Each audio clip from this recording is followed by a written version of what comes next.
From the moment a human put ink to parchment, stick to clay, when the first of us gathered together and gave form to nameless thoughts, art has shaped us.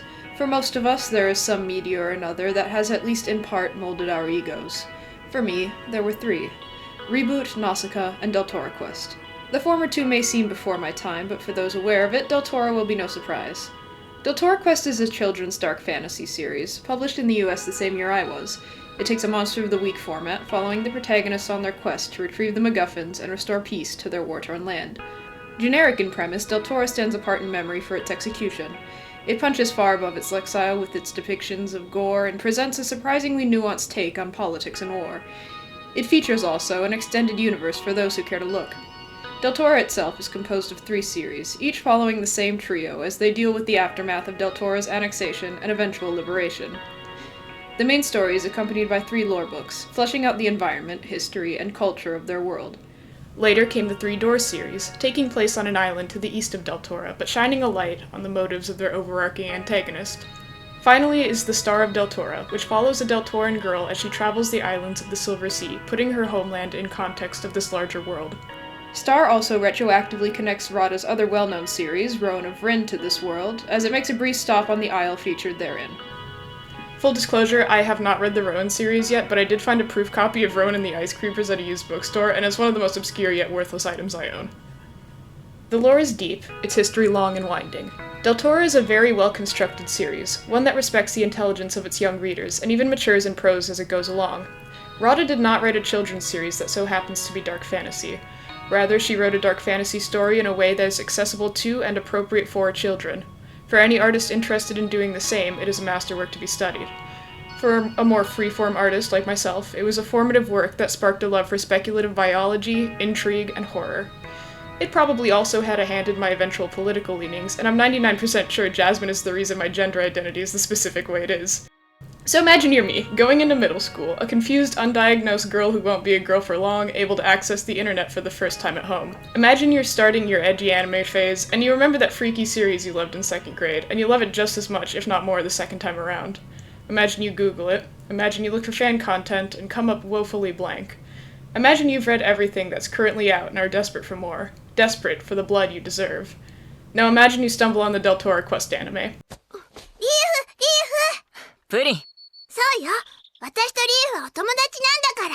から。The real reason you want to go is because she's a cute girl.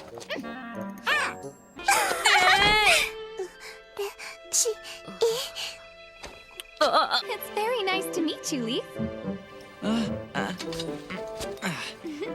My pleasure.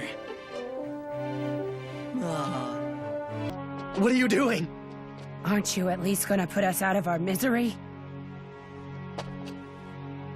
I guess you haven't heard about the 3 of us. We don't do that kind of thing. And speaking of being reckless, I actually thought I could take care of that thing with this little knife. I never thought you'd lose to a girl. And imagine what that would do to a girl.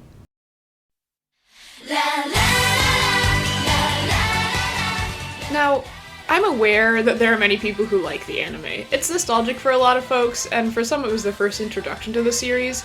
I won't say there's nothing to like about the show. The decision to make Jared's backstory a bottle episode instead of a prologue does wonders for the pacing. The effort to give Tegan more character was interesting, even if it didn't work for me. Tom and Doom both slay the whole way through, Barda has some cute moments, the Rhythmir games have some fantastic animation, there's a fight towards the end that's legitimately gruesome. There are a couple of really standout designs. There are sparks of hope on that dismal little island. But the anime's misogyny, racism, creative laziness, and total disregard for the themes of the source material is just too egregious for me to give it any real grace. I do hope you stick around because I'll be glazing the books like there's no tomorrow, and the hate I'll be slinging isn't without justification. There's an intelligent thesis buried somewhere in here.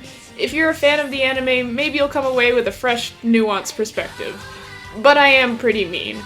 I express my love through vivisection, but if you're not the type of person who enjoys ripping things apart, I understand. I also understand that this franchise is kind of obscure, so I will be summarizing most of the first series here for those who are unfamiliar. Spoiler alert, obviously. The series is armed to the teeth with plot twists and puzzles, so if at any point you think you might want to experience the magic firsthand, I encourage you to stop watching and get reading. I'm patient. I have critiques and critiques, and to my loathing and ire, 1,000 years is like the blink of an eye. Seriously, read it now, even. I'll wait. Done reading? Good. And if not, well, you're in for a ride. What I'll do is walk you through each book, and use each as a jumping off point for my overarching complaints. This will be part technical review, part analysis, part incoherent mutterings of a lunatic. Quick aside, the dub has some small moments of censorship and is only available in this cropped aspect ratio, so huge thanks to the people over at Torrent Subs for all their work in archiving the original Japanese footage. I'll be basing my review on this version of the show, but I'll be intercutting my narration with clips from the dub sometimes for the sake of people who are watching this in the background. So, we'll start where every story starts.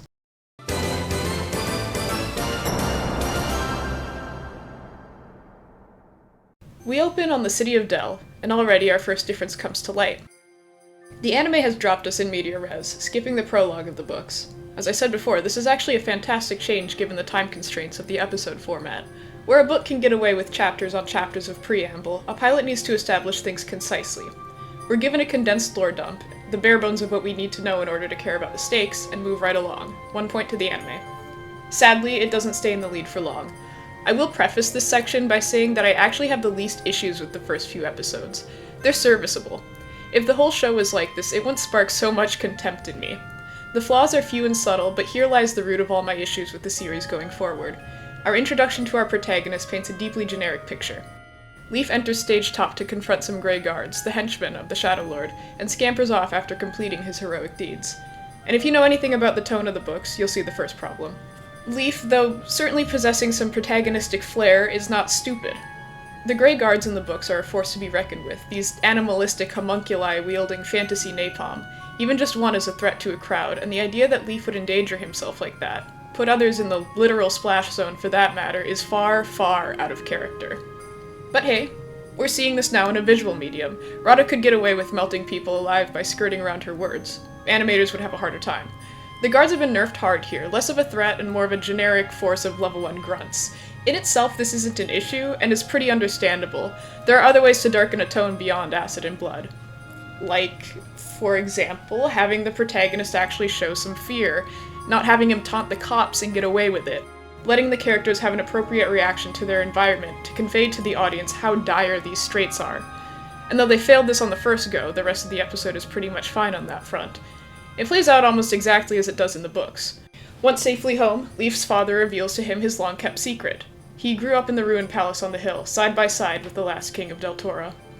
An illusion spell over the palace walls showed the destitute city beyond as a paradise, and the royals were forbidden to leave by the retainers, puppets of the enemy. Over time, the people grew to hate the royal line for its apathy and ineptitude, weakening the collective magic that kept the Shadow Lord and its creatures out of Deltora.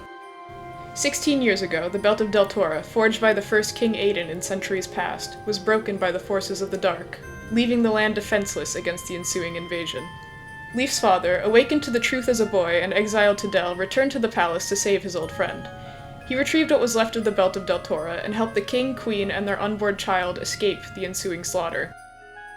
Though King Endon had lost the faith of his people, his heir could still gain it back, restore the magic of the belt, and drive the darkness from the land once more. The belt had been made whole by Leaf's parents, and the gems scattered across the treacherous land by servants of the darkness, as the gems could not be broken, and would kill anyone who tried to pluck them from the borders of their home. The royal heir, too, survived somewhere, born in secrecy far from Del. Leaf's father, Jared, had intended to take the task of gathering the gems upon himself, but suffered an accident years ago that left him unable to travel. Anna, Leaf's mother, is crucial to running the forge, and to assisting her disabled husband with other laborious tasks, so this burden of fate now falls to their son. Leaf accepts this quest, and his parents mess with him a bit by assigning him a babysitter, Barda, one of the few palace staff to survive the invasion. He had been posing as a beggar and sheltering in Jared's forge all these years, while secretly serving as Leaf's bodyguard his whole life. This strange relationship sets up an adversarial dynamic between the two as they make their way to the Forests of Silence. The show continues its faithfulness to the books for a good while, minus a bit of action filler. Leaf and Barda make the poor choice to take a dangerous road and immediately get their asses kicked, paralyzed, and dragged into the depths of the woods. There, immobilized and helpless, they finally meet their third companion, and one of my favorite characters of all time, She's wearing pink? She's wearing pink thigh highs, and why? You know what? Put a pin in that. We'll talk about it later. Suffice to say for now that this is a bizarre design choice for this character. But regardless of whatever that outfit is, she acts as expected. Distrustful, she intends to leave these strangers to die. Leaf gains her sympathy by mentioning his mother, and Jasmine returns at the 11th hour with an antidote to the Wen's poison. The trio escapes the Wen bar by using the cloak Leaf's mother made, and is actually imbued with the spell of... invisibility. Another nitpick here, but again an early symptom of a snowballing issue. Leaf's cloak in the books does not grant him invisibility. If he could do something like that, the Deltora quest would have been over in about 3 weeks. No, the cloak is one of imperfect camouflage, unable to hide him while out in the open. Useful, but niche, as all the magic available to our protagonists is. Even the MacGuffins of the series, the gems of this grand belt, have very weak, nebulous effects on their own. This is one of the draws of the series for me, as so many conflicts are driven by the characters being forced to use their scant resources to solve world-shaking problems by the skin of their teeth. They're constantly on their back foot, struggling against impossible odds and outclassed at every obstacle. Yet, already, the show has nerfed one of the main persistent threats while also buffing the protagonist's abilities. Surely, this will have no effect on the overarching tension of the series. Surely this won't lower the stakes or dampen the horror elements at all. Nope. Anyway, Jasmine introduces herself and her animal brothers, tells Leaf and Barda that her parents were taken to the Shadowlands as slaves when she was 7, and reveals that she's been living on her own in a horrifying forest for most of her childhood. She can also talk to trees and animals, and is super cool and badass and awesome, and every kid who read the books either had a crush on her or wanted to be her. She would qualify as a Mary Sue if she didn't start the series as a genuinely unpleasant person. In the books, at least, she's the grizzled old survivalist archetype in the body of a teenage girl, and it fucking rocks. Jasmine, you will always be famous. Jasmine lets these two idiots stay over at her place, and with some convincing, agrees to lead them to the heart of the second wood where they suspect the first gem lies. Leaf and Barda go in alone, and face off with the first boss of the series, Gorl, a suit of armor haunted by the will and hate of the man who once wore it. For the most part, this fight is good. Though less frightening than the original scene, the backstory of this creature is revealed more organically, as Leaf and Barda register the composition of their surroundings. Gorl has been guarding his own MacGuffin since before the belt was forged, the lilies of life, flowers whose nectar grants immortality. In his greed, he struck down his brothers to have their nectar to himself, but as they fought, the lilies bloomed, and their ambrosia fell to waste in the mud. Through sheer will, Gorl has been haunting this place for centuries, building a wall of vines and bodies to keep intruders out, waiting for the lilies to bloom again. The horror dawns, the tension mounts, until... Barda!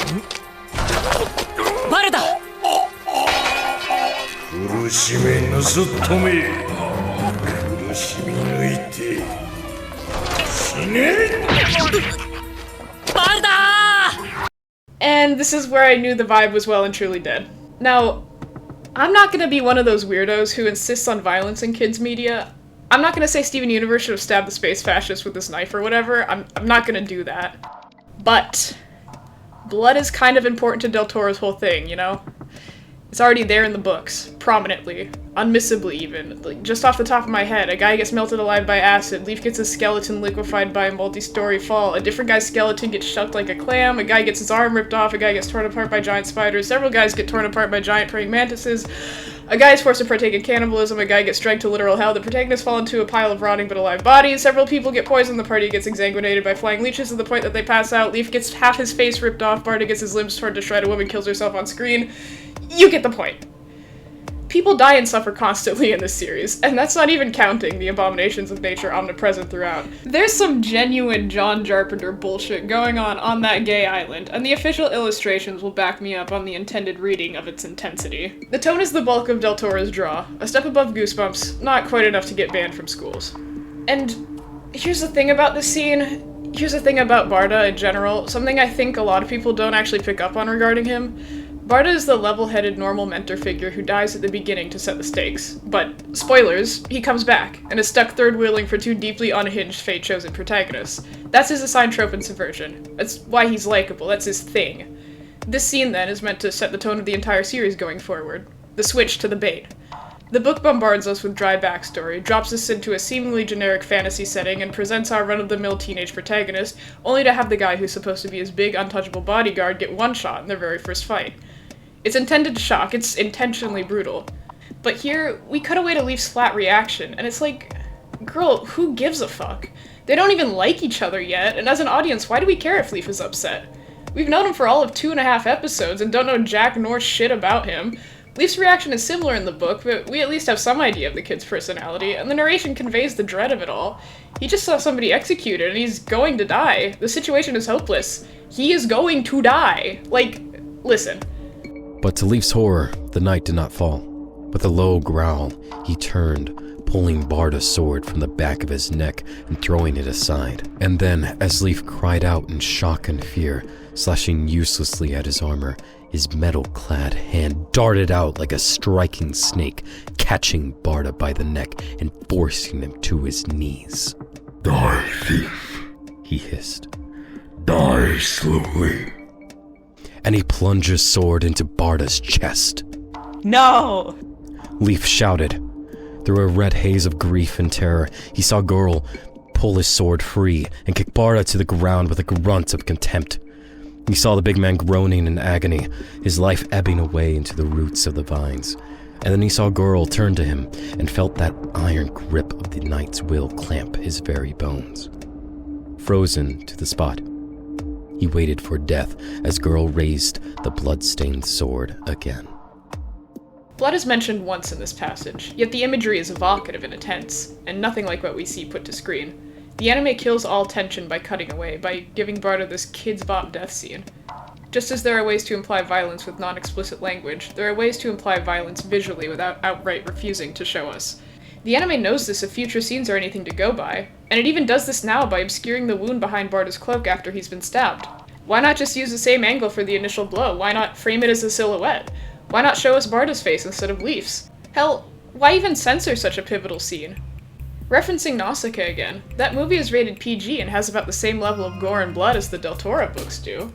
The Bone series too shows plenty of violence, and that shit was absurdly popular at my grade school, though that may not be a universal truth. Critics apparently think it's fine for kids, so it gives. I know both of these are older media, it was a different time, but still, there had to be a better way to adapt this scene than this flaccid display. A single drop of blood hits the ground at their feet as a beat of silence consumes the scene. The point of a sword is cast in the eerie light, the color of the stain upon it obscured in the glow. I don't know, man. Tone the rest of the series down for all I care, but at least give us something to measure against. Give us some reason to believe that these people can die. But still. Putting aside my deep-rooted psychosexual sadism regarding this character and my pervasive thirst for blood, in a vacuum, this really isn't all that bad. It's fine for what it is. It's so deeply whatever. Like I said, this whole section of the anime is serviceable, and the lead up to this moment is fine. The scene earns my ire by being the most damning instance so far of a break in tone, for letting us know that this show, unlike Rada, does not respect its audience. And to parry the haters for a sec, I'm not just saying this as a gore-brained adult, this shit pissed me off in middle school too, I just couldn't articulate why. I think this may have been the first show that I picked out as genuinely bad. Genuinely offensive to something deep in my soul. This is what set me on the path of the hater. And this is just the beginning. This is the tip of the iceberg of my capacity to loathe. See, it would be one thing if the tone was the only issue, if the production crew was fighting a losing battle against the censors, but delivering on everything else. But we will come to find that the issues with this adaptation are much more severe and serious than just not catering to my own personal vision. They are issues that erode the very foundations of the work. But I digress. The scene closes out, once again faithful to the books. Jasmine steps in to save Leaf's ass, cutting through the vines above and commanding the trees to drop a branch on Goral. Goral is crushed, his armor mangled, and his will scattered into the detritus and bone. With the sun shining into the clearing for the first time in years, with Varda's conveniently invisible blood draining into the parched soil, the lilies finally bloom. Jasmine and Leaf use the nectar to heal Barda's wounds in some kind of arcane second-hand autophagy and gather a small vial of the stuff to use later. The first gem, the topaz of the Del tribe, is obtained from the pommel of the Dread Knight's sword. Upon touching it, Jasmine is granted a vision from the spirit world. Her mother appears to her to implore her to travel with Leaf and Barda, despite her trepidations. Jasmine agrees, but realizes that this means that her mother is well and truly dead, and not merely held captive as she had once hoped. And with this bittersweet victory, our trio is finally bound together and ready to continue their quest.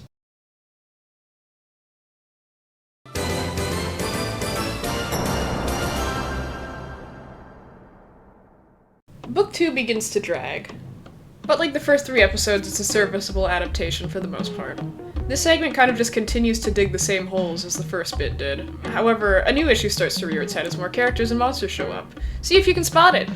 The next stop on the Deltora quest is the Lake of Tears, a mysterious place in the territory of the vile witch Tegan. The party comes across a bridge and solves its guardian's riddle thing, freeing him from his curse in the process. And we'll get to this guy, trust me, we will. Jasmine tells Cree to leave the party and meet them on the other side of this territory, as the witch that rules over it has a vendetta against blackbirds, against all things free and beautiful, but especially blackbirds. Cree does so, and the rest of the group attempts to make camp for the night. They are interrupted, however, by the arrival of a pod of grey guards. With them is a prisoner, a Rallid, one of the non-human races of Deltora, who are thought to have been wiped out in the invasion. The party is caught in their attempt to free the prisoner, and are chased into the thick of the woods. The Rallid man passes out, and the party explores the area to find a better place to rest. Leaf stumbles on a quaint little cottage, and the party, minus the Rallid, are invited in as guests. But uh-oh! All is not as it seems. An illusion has been cast over the house. It is in reality the den of 2 man-eating beasts. Leaf inadvertently breaks the illusion on himself with the acuity-granting power of the topaz, and with the help of the Rallid, the party manages to escape the house. Cree returns to the group at the last moment, saving Jasmine from an axe to the skull, and the party sinks the beast in their own quicksand moat. Put a point on the toned-down violence counter. Jasmine was supposed to get grazed by the axe, you're not disbruised. The Rallid, Manus, swears his life to our heroes, and offers them supplies at his home in Rallidon, the capital of the Ruby Territory. He had set out to deliver a message to the Palace of Del, not knowing it had long since fallen, and ended up enslaved for several years by the very beast the party just killed, as he was apparently too small for them to bother eating. Said beasts are revealed to be Jin and Jod, 2 of Tegan's 13 monstrous children. The party then makes their way to Rallidon, and were tortured with a shot of Jasmine, a teenager, I remind you, taking a bath. Very cool, man. Very cool. So the violence is censored, but we get perv shots of minors. Who is this show for again? At first, the party finds Rallidon empty, its population presumably dead, but they discover that the Rallids have constructed a massive shelter beneath their original city. Huzzah! Genocide averted! And I will praise the anime for how Rallidon looks as well. It may not be source accurate, but at least it has an aesthetic direction, unlike so many backgrounds in this thing. After a brief rest, Manus guides them to the Lake of Tears. By mid-afternoon, the way had grown rough and the hills more rugged. Dead trees held bleached, white branches up to the pale sky. The grass crackled under the travelers' feet, and the low-growing bushes were dusty and dry. There were scuttlings in the bushes and rustlings in dark holes beneath the tree roots, but they saw no living creature. The air was heavy and still, and it seemed hard to breathe. The scuttling sounds were not pleasant, and they had the feeling that they were being watched. Finally, they came upon a place where the bases of 2 steep rocky hills met, making a narrow V-shape. Through the gap they could see the red-stained sky and the fiery ball of the setting sun glowing like a danger sign. Not far below them was a murky lake ringed by banks of thick, gray mud riddled with what looked like wormholes. In its center, a slimy rock oozed water, which dripped ceaselessly into the pool, causing slow, oily ripples to creep across its surface. Twisted, barren peaks of clay rose beyond the lake like haunted things. There was not one green growing thing to be seen. There was no sound but the dripping of water and the faint, squelching movements of mud. There were no smells but damp and decay. It was a place of bitterness, ugliness, misery, and death.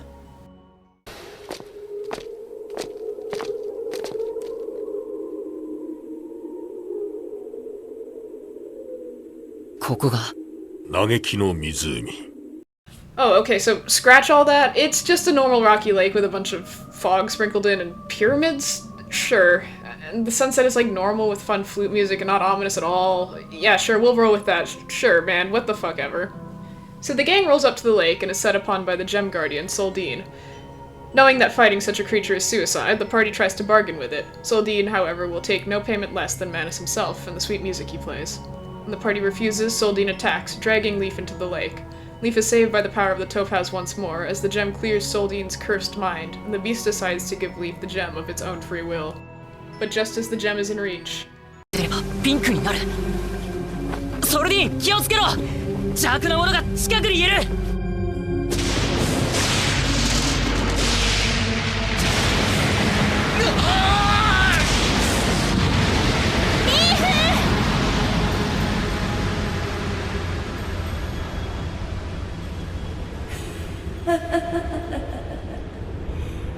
ようこそ私のお庭へ。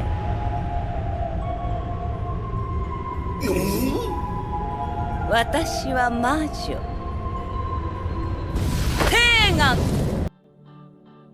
My god, are we about to get an appropriately threatening depiction of Tegan? Well, kinda.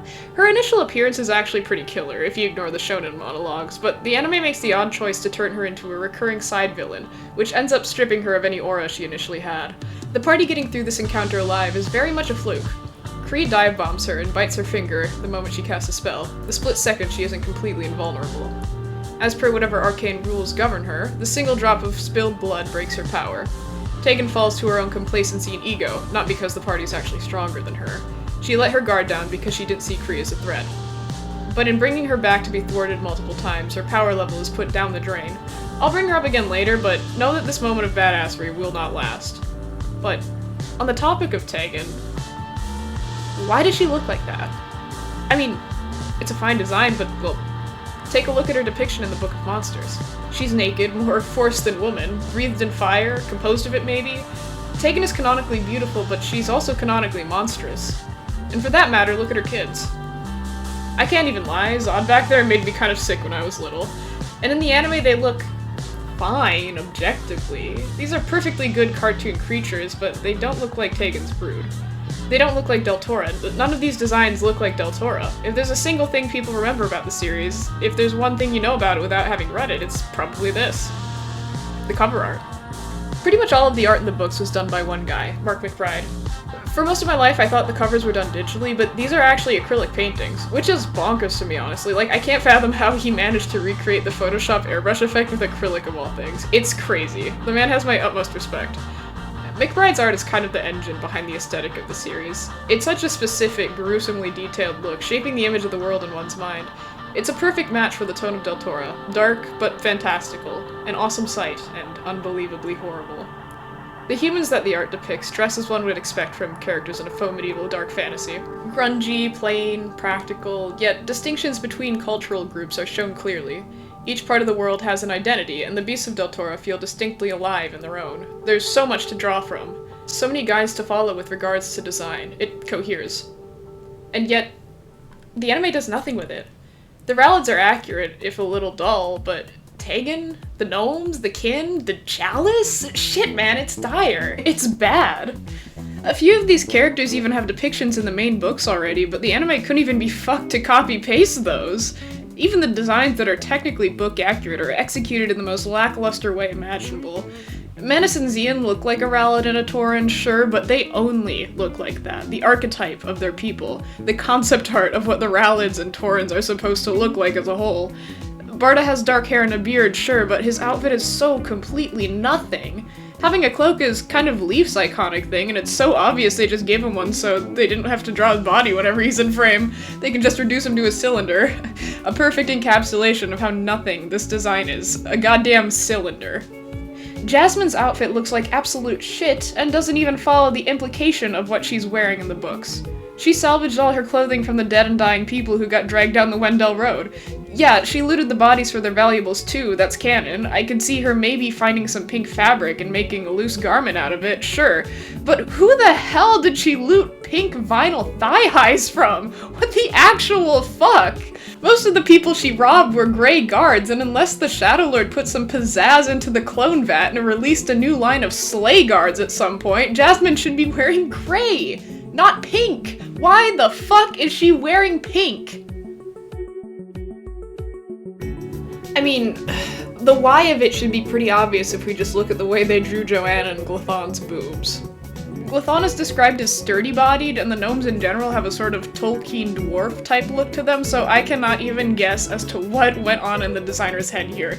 This shit is genuinely insulting. And I don't want to sound like I hate sexy designs on principle. There are ways to do it tastefully. There are ways to make hot women visually interesting. Believe it or not, there are even ways to make women hot with big tits without objectifying them. And there are especially ways to draw women in your children's fantasy show that doesn't give kids a fucked up idea of how women are meant to look and behave.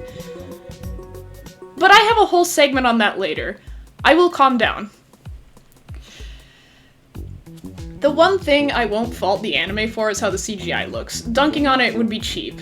Don't get me wrong, it's not good, but it is very much a product of its time. As I mentioned in the intro, I was raised on Reboot, so I'm very familiar with janky CGI. I do think the animators of the show were doing what they could with the budget and tech that they probably had. The models themselves look fine and mesh alright with the more painterly backgrounds. They just look stupid with the shonen-ass, textureless-ass, low-detail-ass, anime-ass characters. The medium isn't really being used to any effect that justifies its use most of the time. Goral benefits from being complex, and the Glus has a bit of translucency going on, but that's literally it. Which is a shame, because the CGI could have been justified if the creatures had been more book accurate, if Soldine and the Guardian's pets had been more grotesque, if the sand beasts had the textures that they have in the cover art, or the dynamic luster of actual bugs. If the Akbaba had kept their feathers, or if Rhea had been shown at its full scale. The CGI is honestly not a bad concept, I just wish they had done anything with it at all. For the most part, all these creatures could have just been drawn. And some of the creatures that are drawn look really good. I actually prefer Anime Ichabod over his Book of Monsters version. The Vral is an objective downgrade from the McBride depiction, but it still looks great. The Ols look perfectly fine, Tegan's Brood, again, looks perfectly fine, and the Kin... 岩なんて失礼な人ね。あれはお母さんたち。お目覚めの時間よ。ああ、喋ったわ。フリー、お母さん。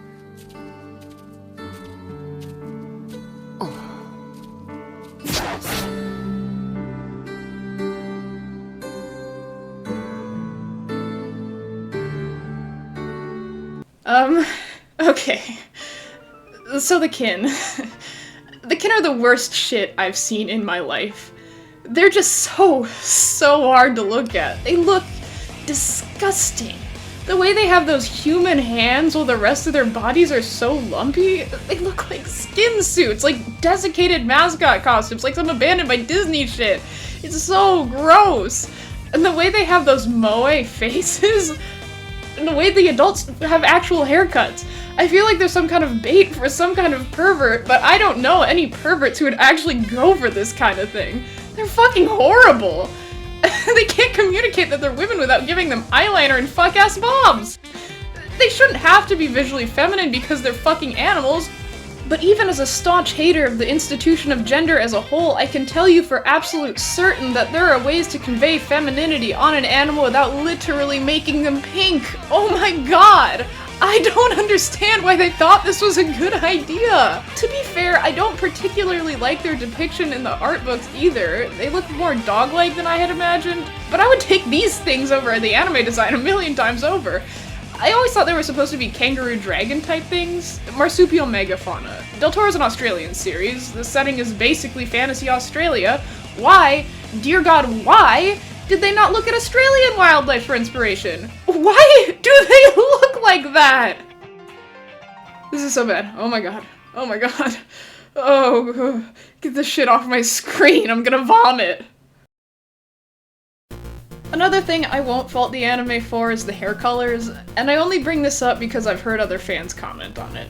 Doom, Jasmine, and Dane having funny colored hair is honestly perfectly fine to me because, like, it's very obviously just stylized black hair. Highlighting black hair with a dark color is a long-established thing in art, especially in mediums where color palettes are more limited.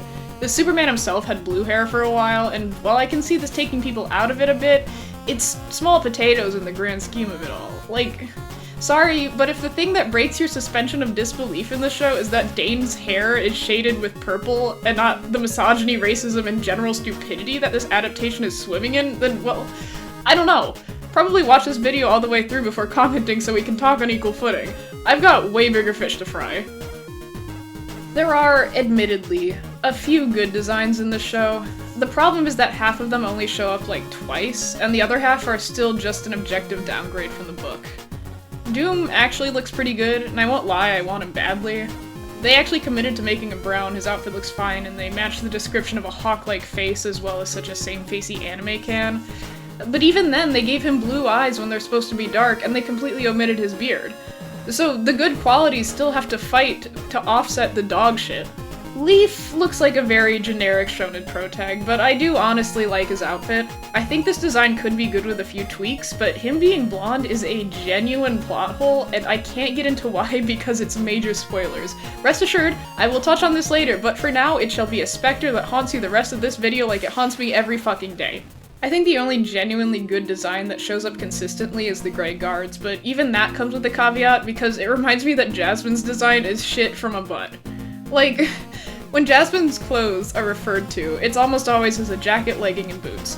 They could have easily just slapped an oversized gray guard uniform onto her, maybe modified it a bit if they really couldn't live without her having a skirt and called it a day. It would have looked good because the guards themselves look good. It's a good outfit. But then how would we be able to tell if she's a girl if she's not wearing pink, right? The teenager wouldn't be sexy enough if she was wearing a men's uniform, right? We have to put her in a miniskirt and thigh highs and show her taking a bath. Great! Awesome! Fuck my entire life! Who is this anime for? Leave her alone! There is no thought behind these designs. There is no intent. They communicate nothing about the characters, and even less about the world that they inhabit. We'll get into the misogyny and racism of the designs later, so for now I'll conclude this tirade with my third biggest design grievance. These people are way too clean. They're way too healthy. Deltora was violently annexed less than 2 decades ago. The economy was in decline for decades before that, and there's been an ongoing famine for who knows how long. The already hostile ecosystem has been completely derailed in the last century, and one of the 7 tribes of the land was subject to a fucking genocide. The infrastructure is crumbling, entire cities lie empty and dead. The people of this continent are basically living in a post-apocalypse. Would you have figured any of this out if I hadn't told you? These people should not have mint-condition clothing or clear skin. These women should not have access to makeup, let alone the time, the energy, or a reason to apply it.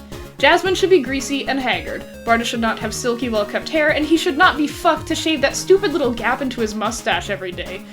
Leaf should look like a dude who's been working full-time as a blacksmith for several years and whom has seen several public beheadings. Because he has! Would you have believed that if I hadn't told you? In the end, it's another tone issue. It's here that we see those Book 1 cracks spider outwards.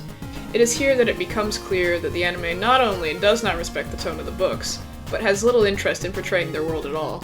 Characters are flattened, designs are reeled in, complexity, challenge is stripped from the work to the point that even the visuals suffer. This art is entirely devoid of art. So the gang kills Tegan and she turns into a tree for some reason, another point in the toned-down violence counter. The Lake of Tears drains, the curse lifts, and the City of Door is restored to its former glory. The questionably jaundiced people of the city are now free, and the woman who was once cursed to weep for eternity at the lake's center gives Leaf the second stone, the great ruby of the Rallad tribe. The gang returns to Rallad with the good news, and for a moment, all is well.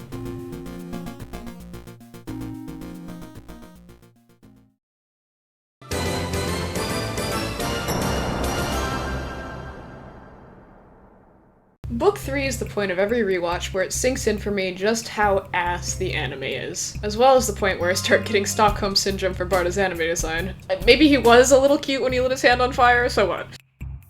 Up to this point, the anime has been a lackluster but passable adaptation of Deltora Quest, toned down in violence but mostly successful in what it sets out to do. All of that is about to change. The flaws will become egregious, as you may have gathered from the subtitle. Funny enough, there's a pretty major high before the abyssal low. The gang says goodbye to their new friends and heads for the territory of the Plainsfolk. Almost immediately, they're accosted and captured by the rest of Tegan's living children. The gang gets the brood to turn on each other by pointing out how hard it will be to divide their bodies into equal shares, and slip away while the brood fights amongst themselves. Notably, the brood doesn't opt for lethal force against each other as they do in the book, and live to serve as minor threats in future filler. Ichabod, the yuckiest sibling, chases the gang to the edge of the Plains territory where they finally escape.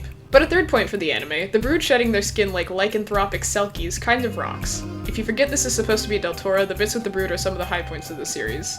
Which isn't saying a whole lot, but I really need a W right now. And hey, a real W is coming. As the party reaches the shop of the man, the myth, the war profiteer, Tom. So, you want a lantern, friend? I want you to tell me what's going on here. Proof that Tom is not such a trusting person after all. Now, what can Tom show you? And more to the point, what can Tom sell you? I find it so deeply funny that everyone, even this accursed show instinctively knows that Tom is gay. Fucking look at this guy. Genuinely no notes. His characterization is on point. His design is bland as the rest of the show, but feels true to the character. He's a weird little freak and I love it. It really is too bad he only shows up like 3 times because I feel like he could queer eye this whole operation. Well, maybe that's a bit generous, but there has to be something in his little magic shop that can at least help. And the final cherry of this episode, the second to last cherry that will ever be added to this whole accursed cake.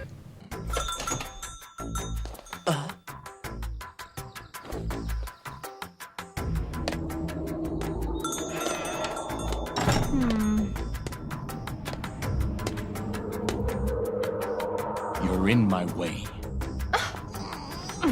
Oh yeah, Big Dick is back in town. Doom is probably the only main character who wasn't butchered by the show. His design is lore accurate, and so is his aura. Doom isn't properly introduced by name until later in the series, but his brief cameo serves to establish the hate for the king that still lingers in Deltora's collective consciousness. Have you heard any rumors of changes in the territory across the stream? Some even say that Tegan is no more. Tom knows nothing of these things, but it seems to Tom that the thorns by the road are as wild as they've ever been. The thorns have nothing to do with it. Tegan has not been the only ruler. They are the result of 100 years of poverty and neglect by a ruler who supposedly cared for his people. The Del King's thorns, I call them. As do many others. If I can gush for a second, Doom is probably my 3rd favorite character in this series, right behind Steven. He's a dark romance love interest tossed into a fantasy world where the MacGuffin is powered by friendship. He's so needlessly grim that it loops back around to being genuinely fucking awesome. Bro has no time for second chances. Bro survives on bourbon blood and backwards glances, or whatever the fuck Schaefer James said. But what elevates him so high in my mind is how his adversarial relationship with the party is framed. Doom is not an anti-hero for his violence. He isn't at odds with the party for being too extreme, or even hating the monarchy necessarily. He's at odds with them because he's a deeply paranoid individual who constantly lies to the party and is jaded to the point that he gives no one the benefit of the doubt. And in this current state of the Union, I just find it really refreshing to see a character like this in any media, made for children or not. A man who is very clearly justified in his actions with no concessions, whose flaws are a matter of interpersonal weakness and not moral fiber. Doom is a genuine revolutionary. Doom is a firebrand. Doom is a hero, inarguably, vindicated and rewarded by the narrative. He just so happens to be beefing with these 3 assholes in particular. Being that he starts as an antagonist, Doom gets to keep at least a semblance of his fangs, and he ends up being the most faithful character in the entire show. He suffers from the tone shift that the show as a whole endures, but he comes out the other side mostly alright. He's the only character in the anime who could put up a fair fight against their book counterpart. He is the singular light in this deep, deep darkness. But all good things come to an end. Doom leaves, and the party exits Tom's shop with a few magic items in tow. They strike a deeply dubious bargain for some mounts and, ignoring Tom's directions, head towards their next destination. This turns out to be a mistake, as their mounts suddenly bolt, throwing the party off. The gang takes a sheer, brutal nosedive along with the quality of the show as they wake up and find themselves in NORADs. NORADs is a cult, plain and simple, one that worships the concept of cleanliness and uses the instilled fear of disease to keep its people in line. In truth, I think the books did fumble the concept a bit. This section feels rushed and a bit underwhelming, but it still plays itself seriously. The gang finds the whole thing uncomfortable, it unnerves them. The devil is in the details here, emphasis placed on all the small things that are wrong with the city. For what it's worth, the Rockachars look great in the anime, but the rest of the execution is fumbled even worse than the books. Rather than unnerving, the tone is bumbling and awkward, with what I can only assume are attempts at comedy at some points. It's so strange and stilted, enough to give me secondhand embarrassment as I watch it alone in my room. I'm not sure if the delivery in the dub exacerbates the problem, or if that perception is just me not picking up on the tone of the sub since I don't speak Japanese, but for whatever reason it makes me cringe. Like, the dub, so far killing it with the soundtrack, just adds a fat-phobic trumpet track to this part. What is going on here? It might just be a me thing, a result of my fascination with cults. I don't think they're a laughing matter at all. But this is the exact point where I think to myself, Oh yeah, right. The anime is as bad as I remembered. At this exact point, I enter my subjective hell. Also, hold on, can I just point out how fucked the animation is here too? Like, what is going on with their heights? Jesus Christ. And his tits? Alright, sure, slay. The boss fights still pull out some decent stuff, but the budget really starts to show around this episode. The pacing gets obliterated with long stills and anime mouth flapping and awkwardly framed dialogue. And I'm not gonna make cheap animation the crux of my critique, but boy howdy, it doesn't really help. Hey, wait, why are all the Rockachars dudes? Interesting. The gang goes through the rituals at the insistence of Reese, landing in the dining hall for the— oh, for fuck's sake! Why is Tira a child? And they can't even make her properly bald, they had to give her those stupid hat pigtails, fuck! Fuck. Deep breaths, Miles. Deep breaths. Okay. Tira is described in the books as a girl, but so is Jasmine. Considering the fact that children are made to eat in a separate room, it's safe to assume that Tira is a teenager, and considering, spoilers, the underfellification she gets put through in Shadowlands, it would be a bizarre choice to make her this young regardless of anything else. Tira's age shouldn't be a huge issue, but in the context of the rest of the show, it pushes my buttons in all the wrong ways. See, Deltora actually likes women. People say Harry Potter was feminist. Oh, buddy, don't even talk to me about a series with no butches. Don't even think in my direction unless your formative art was up to snuff with Deltora. Of course, Deltora isn't a perfect series. It falls into the fantasy trap of having a majority male cast, but even then, it's not nearly as skewed as many other series of its time, or of now for that matter, and the women that have story presence are diverse and interesting. Many character archetypes that would normally be filled by men are occupied by women. See Jasmine as the grizzled survivalist or Pen as the eccentric academic. And the default gender of the one-line extras isn't man. Like, Deltora Quest was so good on this front that the little girls who read it in the early 2000s are still talking about it now as grown men. While it lacks explicitly queer rep, Deltora has an interesting take on gender as a whole. Rada seems to understand gender as something intertwined with culture, and shows the tribes of Deltora as having different norms regarding presentation. The series plays with pronouns as well. In the main books, the dragons are referred to as it, as animals, despite being capable of speech. They're only assigned gendered pronouns in Tales of Deltora, the lore book written from the perspective of a biologist, someone who would know how to tell the sex of a dragon, and specifically a man who knows these creatures by name. When the human character Lyndall first appears, the narration avoids gendered language altogether until she introduces herself as a her. Later, she's referred to as a man by someone who doesn't know her, causing the party to believe a stranger is stalking them. Plot-relevant androgyny. But within her own culture, the Brumians, for whom it is tradition that women shave and tattoo their heads, Lyndall isn't remarkable at all beyond her height. Ava is subtly transcoded, being the third presumably identical triplet of two men. One of her brothers disguises himself as her, using only her clothing, and the party thinks nothing of it, even after he reveals himself. One or both of these characters must be androgynous, and it again seems to be an unremarkable thing in this world. Jasmine, contrary to what the anime would have you believe, is also androgynous to the point that characters comment on it. Never disparaging, but it is acknowledged in text and relevant to the plot. There is one thing I could do for you. He pulled a dark woolen cap from his pocket and tossed it to her. You and the bird will make your party recognizable. Come here with this. You're already dressed as a boy, and a ragged boy at that. Your hair is all that gives you away. Jasmine glared, as if uncertain whether to accept the gift or not. But finally her sense overcame her pride. She twisted up her hair and bundled on the cap, pulling it down around her ears. Instantly, she was transformed. It was as though a scowling young boy stood before them.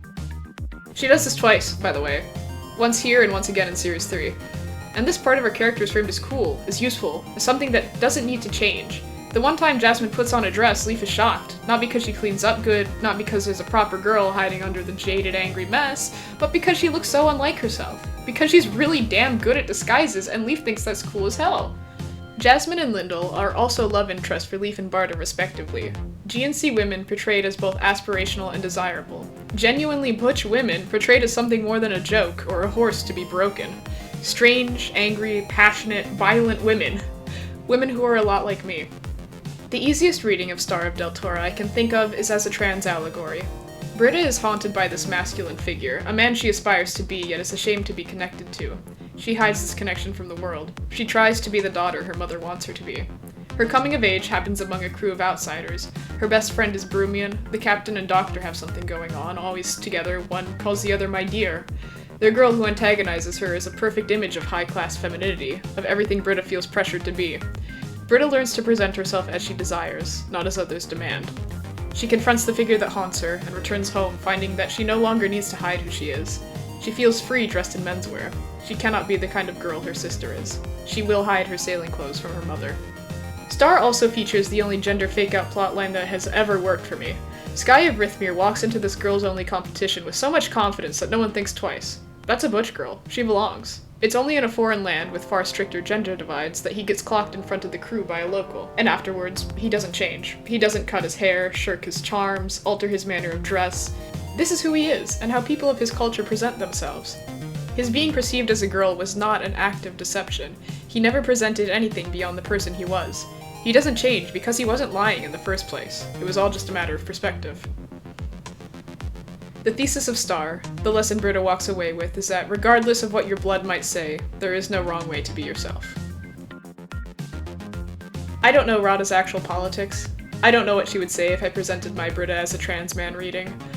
I don't know if she set out with the intent to be so aggressively feminist, but this theme carries through all of Deltora, and it's something I've never forgotten. That people like me, and people like the people I love, are just a normal part of a brutal and fascinating world. And here we have this anime, which can't conceive of a world where young women are anything more than helpless children. There are other, more blatant examples of this overarching misogyny beyond Tira's age, too numerous to list at once. We'll take those blows as they come. Long story short, the gang is sentenced to a lifetime in the dungeon for their transgressions against the cult. Tira, having been saved from a whipping by the party, pays the favor back by setting them free. And God, I really don't like how she's drawn in this shot. Or any of these shots. The gang escapes, accidentally causing the death of the cult's leader as they touch on him a little with yucky mold, just rubbing and rubbing on my green mold. They hide in the back of a delivery cart and find themselves back at Tom's place. Well, good morning to all, to my lords and my lady Rakachan. Tom, it turns out, is actually into women too, and a devout centrist, dealing with any faction so long as he gets paid. Nevertheless, he helps the party avoid detection and sends them on their way once more. Say goodbye to one of the only good parts of the show. Aside, Tom calling the Rakachar a lady is only a thing in the English dub, lifting the line directly from the book. In the original Japanese, he just says gentleman, so my earlier point about all the Rakachars being men still stands. At long last, the party makes use of the items they got from Tom. They use their water eaters to part the river and cross to the barren plain beyond. Here lies Hyra, the city of the rats. That night, the party has to fend off a really good-looking swarm of CGI rats. When the swarm abates, they start talking politics, and Jasmine decides the monarchy is kinda problematic. Duma's based, actually, she says. Hassan should have him on the show. What the hell are you talking about, Leaf replies. Jasmine temporarily splits from the party over this, but returns like 2 minutes later, making the whole thing completely pointless. To be fair, this exchange does actually happen in the book, but concludes with Leaf convincing Jasmine to stick it out. They're fighting to free Deltora from this colonizing force, not just to put a king back on the throne. They can worry about politics once their people aren't being murdered and enslaved. And though Jasmine does accept this, she retains her dislike for the monarchy, and this remains relevant for the rest of the series. But because women aren't allowed to have opinions, the anime forgets about it as soon as they leave the plains. The gang makes their way through the city and confronts the third gem guardian, the serpent Rhea, who is a he-him now, I guess. I know Japanese pronouns work different from English ones, what with the he-him equivalent also being neutral, but man, the dub could have at least kept the horrible abominations of nature genderless. The CGI on Rhea actually doesn't look too bad, probably because the lighting is so dim. Not sure why it's a Hydra now, but honestly slay. Rhea was never super memorable to me, so I don't mind this change. If the execution was better, the concept could have gone hard. The gang manages to kill Rhea and vacates the premises before we get to see the swarm of rats eat its body. The gang has to use a dose of the Nectar of Life to reconstitute Leaf's skeleton, and Leaf and Jasmine make amends. I hope so. And speaking of being reckless, I actually thought I could take care of that thing with this little knife. Yeah, Jasmine! That's why you used Leaf's sword in the books! That's why you killed it with a larger weapon! That's why—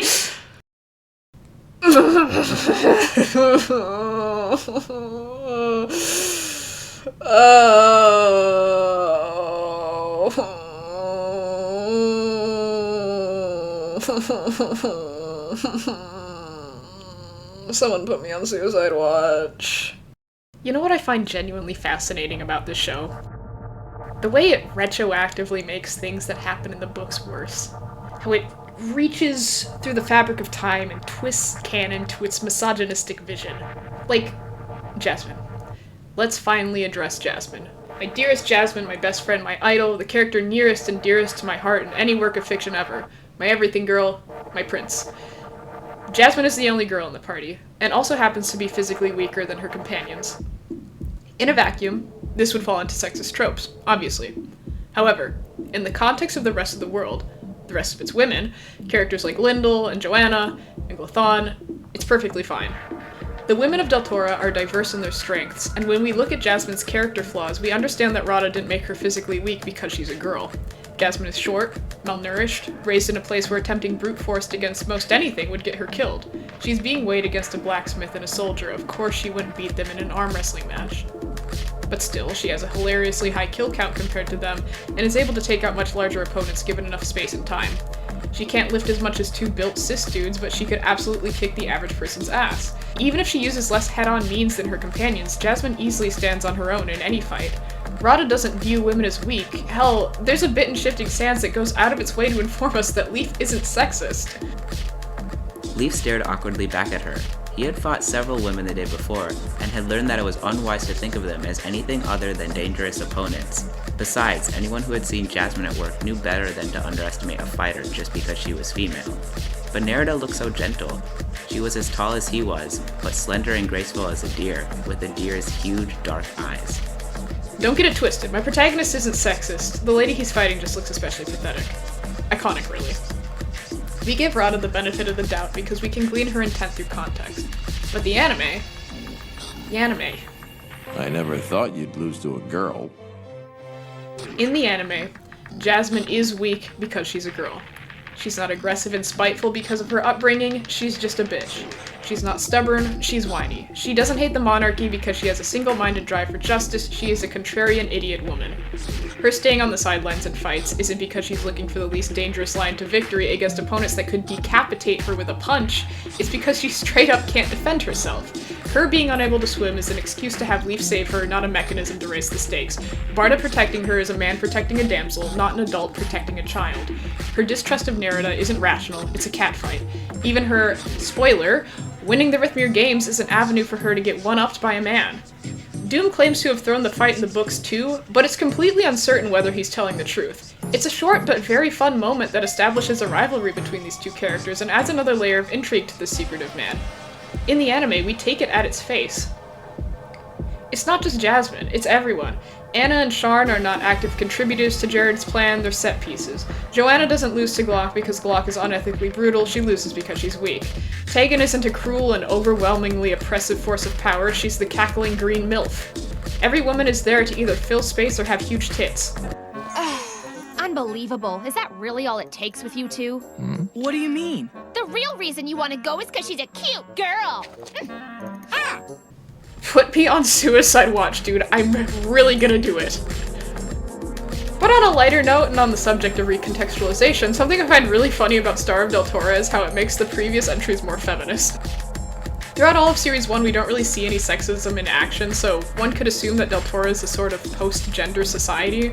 But then we get to Star, and systemic misogyny is crucial to the themes of the work, and we realize, oh, all the characters in Series 1 were canonically woke feminist freaks. Like, Britta at one point recalls one of her teachers saying that Barda is fruity for marrying Lyndall. It's so funny. Dell's captain of the guard, Ben had said, was married to a woman of Broom, and the captain of the guard was highly respected, having helped to end the Shadowlands invasion. Scarlet with irritation, Dame Dalmar had snapped that strange bonds were often formed in times of war. After many years of peace, however, things were naturally quite different. She would not dream of questioning the choice of the captain of the guard, but she herself would not care to know a person with no idea of proper manners. She really said, well, I just don't approve of that lifestyle. World's first gay-passing MF couple, I love them so much, man. Star is so underrated.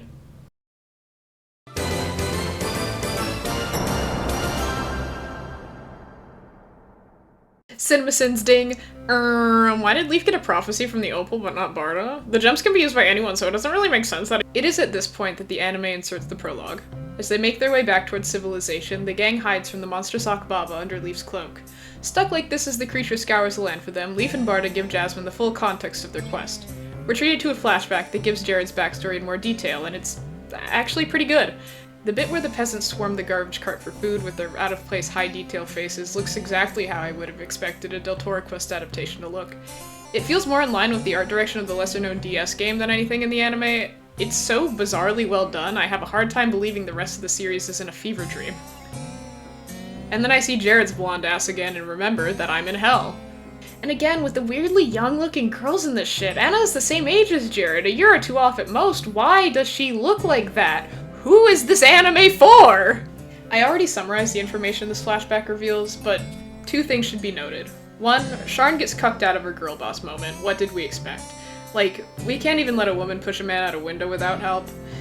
In the books, Endon and Jared are pretty shocked at how ruthless Sharn is, sure, but again, context, it's not because she's a woman, it's because she's nobility. Often, in the Great Hall, I had watched little clowns upset big ones from below, Sharn said calmly. I did not see why the trick should not work for me. What did you see from the window? Jared stammered. Nothing, as I had told him. But I knew he would not trust my word. Sharn tossed her head. And I knew he would lean out. Why should he fear a little painted doll like me? Jared gazed at her in frank admiration, then turned to Endon. You are as fortunate in your bride as I am in mine, he said. They think she's cool as hell for this, and yet... Aside, Sharn is supposed to be pregnant here, but she kind of just looks like a realistically proportioned non-anime woman. I didn't even clock that that's what they were trying to show until she talks to Anna about it. I seriously thought the animators forgot about that plot point. Thing number 2. Barda. Oh, Barda. When asked at a panel, Rada stated that Barda was in his 30s in the main series. Leaf is 16, so this would make Barda somewhere in his late teens or early 20s during the prologue.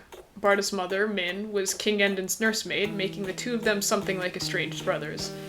Min was privy to the gossip of the royals and caught wind of the Shadow Lord's plan to invade the palace a few days before it happened. She tried to warn both Barda and Endon of this, but neither believed her. The next day she was found dead. The timing of her death was what prompted Endon to call upon Jared for help. It caused Barda to freak out and run from the palace the day before the slaughter, afraid he would be killed as well for knowing what Min told him. Min is the reason Jared was able to repair the belt. Min is the reason the heir survived. Min is the reason Barda lived to have a hand in saving the world. Min is the load-bearing coincidence upon which the entire Deltora quest rests. Barda's side of the story is that of a young man, a teenager maybe, born into a cult who escaped it just in time to watch everyone he had ever known die. The greater implications aren't touched on in the books, the story isn't about him, after all, but the anime wants to throw him a bone. The anime wants to give him a moment to shine. Will they address survivor's guilt? The way he was raised? Will they tie this into Jinx's accusation that Barda survived by selling his soul to the enemy?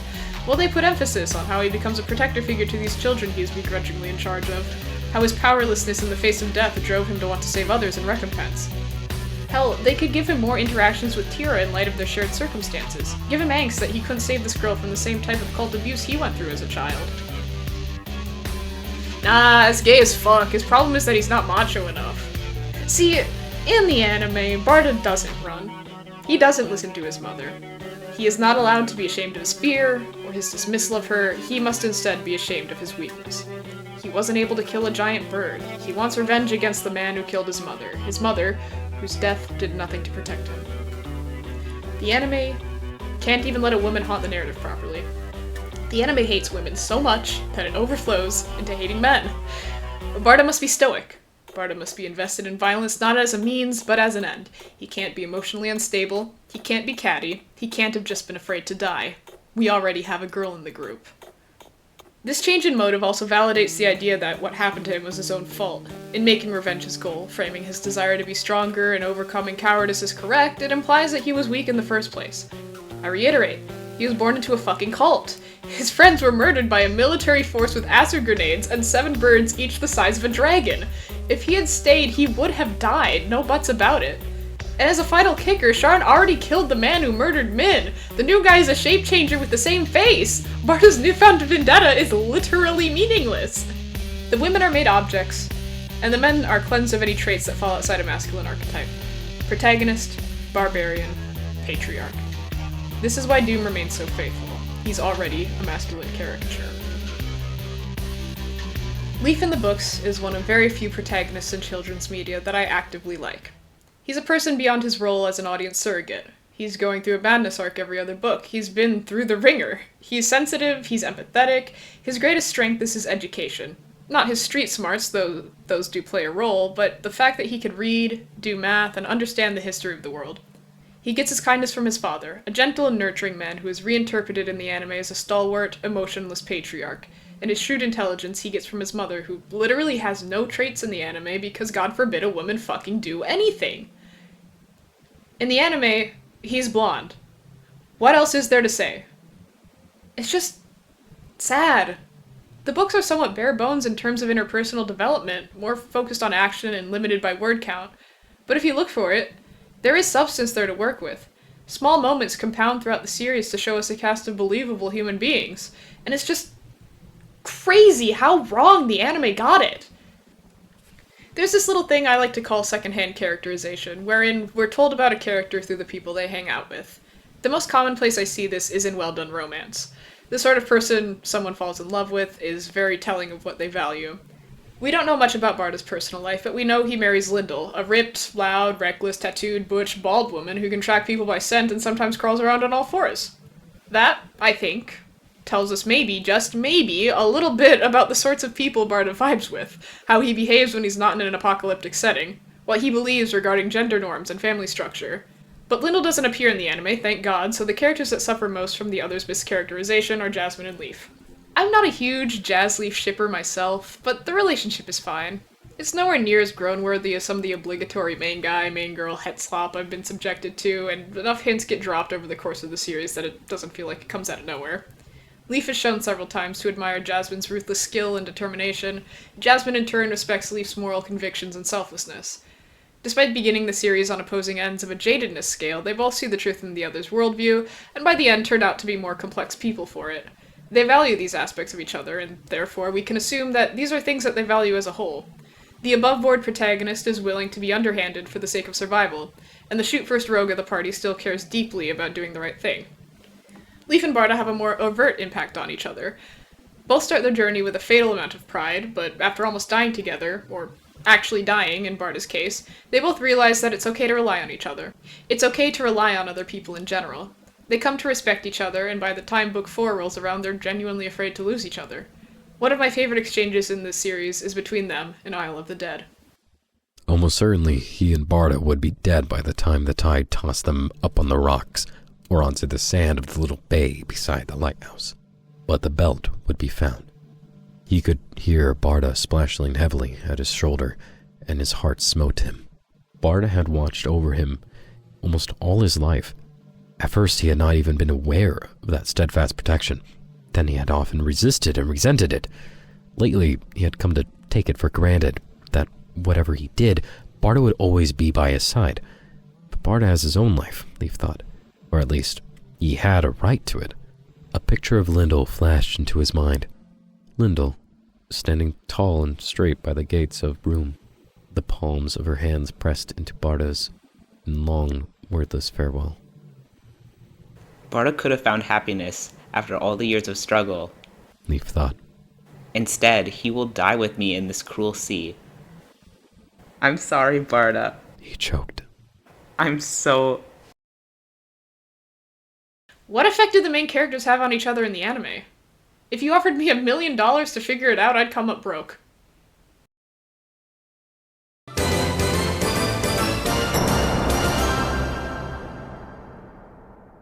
The gang moves on. After crossing back over to the inhabited side of the river, the gang has a run-in with Miss Queen Bee, who is pretty much the sole provider of apple and honey products for the whole continent. She decides not to kill the trespassers, and the gang continues to their next destination, Rithmere. Jasmine acquires a wooden bird from a scammer on the way, a surprise tool that will help us later. The gang sees all of the characters around town who will be important in this next arc. Narrative boom shot, very fucking cool, and in their attempt to make a bag stumble upon some kind of Olympic competition. If you'd be so kind, I'll need to get your names and hometowns, please. Right, of course you will. My name is Barry, and I come from Bushtown. Bushtown, you say? I must admit I'm not familiar with that town. Yeah, it's a pretty small place up north. And these are my friends. Birdie and Twig. Through some gossip, we learn that not all is as it seems in the Rithmir games. Every year, the champion up and disappears with their 1,000 gold grand prize, assumedly to live in luxury in some remote countryside. Or perhaps they get jumped trying to leave the city. But our protagonists are desperate for a free meal and a good place to rest, and are willing to face whatever happens next. The party has to stash their weapons, and Barda apparently stashes his binder too, and we meet the rest of the contestants.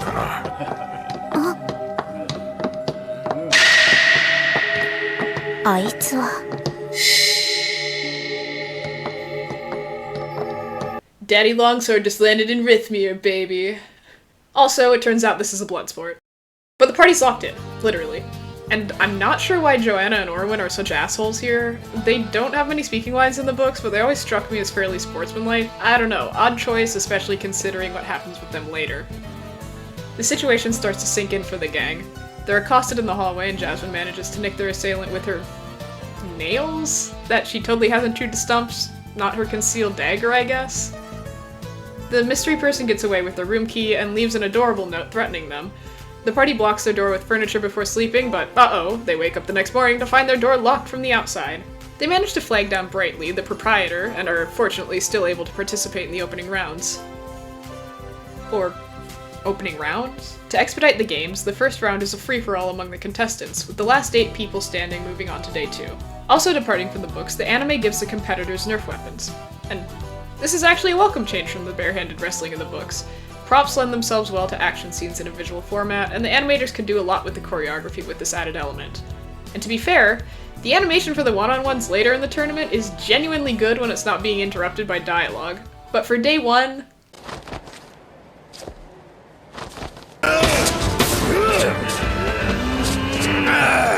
ミオ、あんたなんか相手にしてる場合じゃないんだから。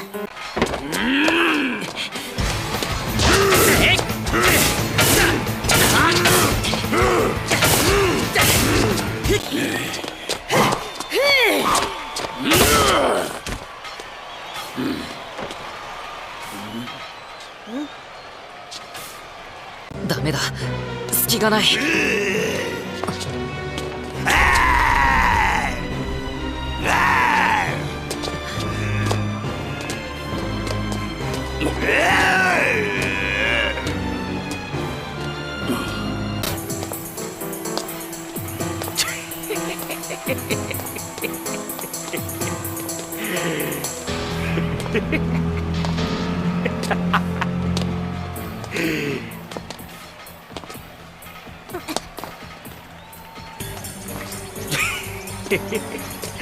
もう逃げ場はないぞ。 Well, at least they tried! Leaf and Jasmine also deduced that Doom was the one who attacked them in the hall. How? I'm really not sure. In the book, they notice that he's wearing an out-of-place scarf around his neck and figure it's to hide the cut Jasmine gave him. Here, he's just standing there, not even menacingly. I hate to say it, but I think Doom just got racially profiled. Seriously, why are Doom and Jasmine the only POC in this whole national level contest? So, I'm gonna get more into the, interesting racial undertones later on, but for now let's talk about how it affects the setting. I talked earlier about the designs of the characters and the monsters, now let's touch on the design of the world. It is at this point that I start to get pissed at the environment. The backgrounds. Have you noticed a pattern? All of it is the same lush forest. And this was fine when they were in the south. It wasn't a big deal even on the plains, but here in the territory of the Mirror, this is wrong. Deltora pays a lot of mind to the wildlife of this world, to the point that it dips pretty heavy into speculative biology. Each territory has a fleshed out ecosystem, described in most detail in Secrets of Deltora, which was in fairness published after the anime was made, but the environment is still described in the main series itself. Del is temperate and forested, the Rubian Plains territories are mostly grass and shrubland, the Mir territory is likely drier considering there's a desert in the middle of it. The north is cold and stony, the west varies from wetlands to plains, and the cover of Book 7 portrays the Jalis territory as something of a rainforest. The people, just as the landscape, are diverse. The tribes were strictly isolationist for hundreds of years before Aiden unified the land, and as one would expect, each developed its own unique stylistic conventions. There are several cities portrayed visually in supplementary materials as well, showing different kinds of architecture. In a competent show, the background characters and set pieces would reflect this diversity. I should be able to tell where a character is from based on how they dress. I should be able to tell where the characters are based on their surroundings. But what we get here is the same watercolor forests in every shot, and crowds of vaguely European, maybe Mediterranean-looking people with generic nothing burger clothing regardless of what region we're in. I swear, I would think these backgrounds were AI generated if the show hadn't been made in 2007. It's ass, sir, it's ass! So my question now becomes this. If the show isn't invested in portraying the world of Deltora, if they're washing it of blood, stripping it of culture, why even adapt Deltora in the first place? If you take away the series' tone, its setting, its characters, it becomes a boring, generic fetch quest. If you're so disinterested in Deltora, why not just make an original series? But they named the protagonist Leaf, they called the continent Deltora, and now this is what I'm stuck with. Anyway, after 11 full minutes of torture, round 1 ends. Our champions are the party, Doom, Glock, Nerida, Joanna, and Orwin, who are apparently married? News to me. Jasmine's proposal to dip with their semi-finalist winnings is thrown out the window as Brightly lets everyone know that the crowd will beat them to death if they throw a match. The party rests up for the night and... You can't think like that. You'll be okay. Please, Twig, you've gotta promise me. You're the only one here I can trust. Just stop it. Nothing bad will happen to you. Oh, thank you! You will do it for me, won't you? I am so happy. Yay! Good night, then.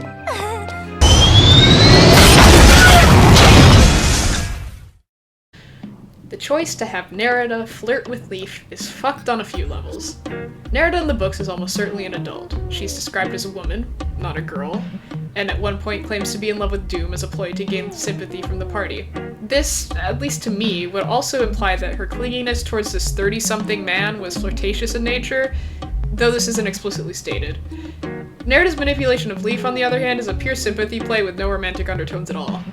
So in the anime, either she's a grown woman preying on a teenage boy, or the writers intended for her to be a minor as well, but still kept the seductress angle. Neither option is particularly based. The dub at least had the sense to cut her line about being into Doom, but the sub? メリダどうしたんだジョーカーと一緒じゃなかったのかジョーカーとは別れたの。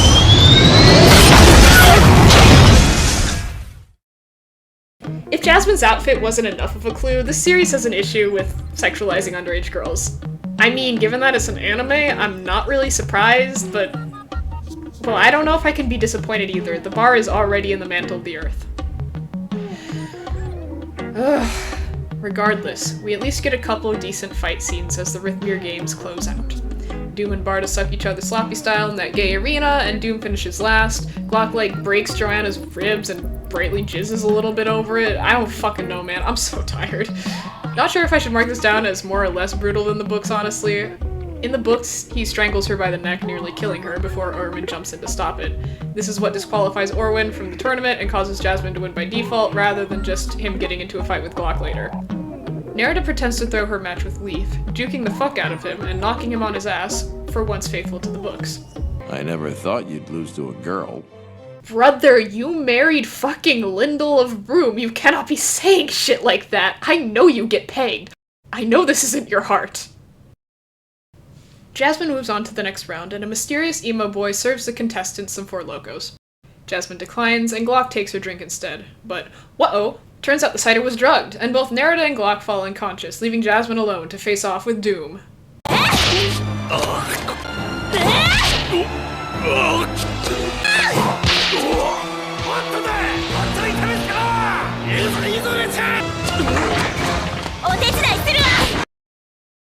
Jasmine defeats him with some kind of penis blast after he awakens her beast mode by making fun of her mother, and Jasmine is named champion. With their 1,000 gold in hand, the party is shown to a secret exit by Brightly. They take it, hoping to avoid getting jumped. The plan backfires as they're trapped and captured by Grey guards at the end of the tunnel.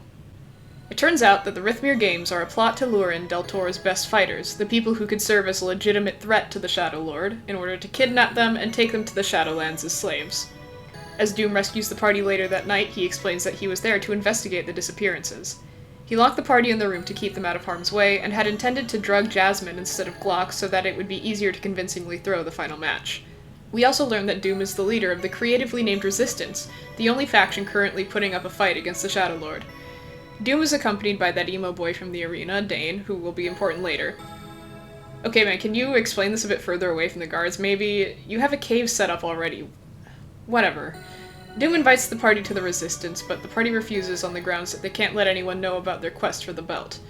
Doom is understandably a bit miffed at this unexplained rejection after all the trouble he went through to rescue them, and for some reason he and Jasmine just start having a knife fight.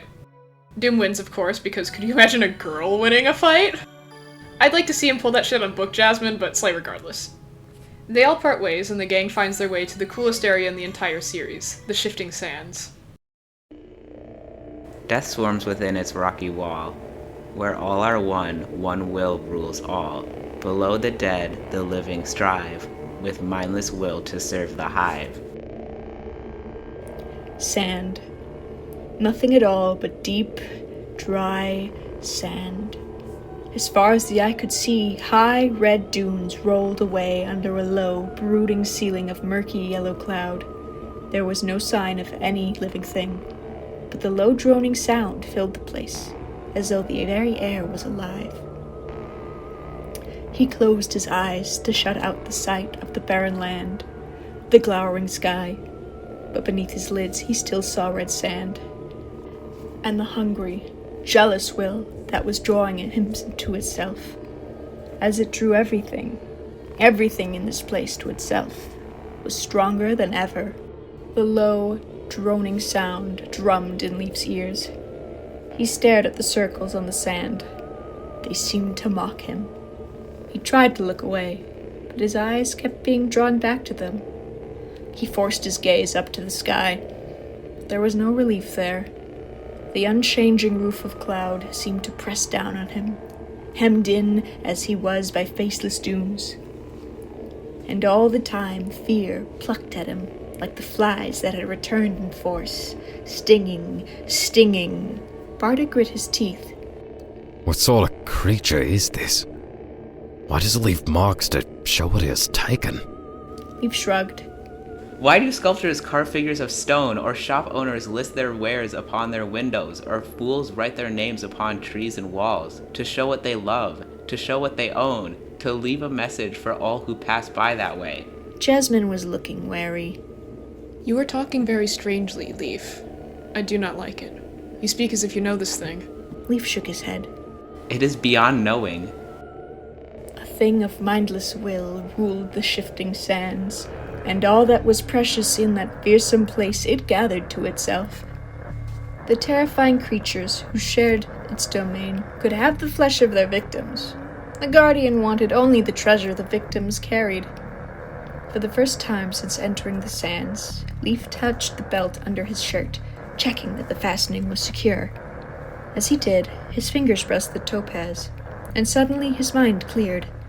It was as though a dusty veil had been ripped from a window, allowing light and air to enter. But somehow he knew that the flash would not last long.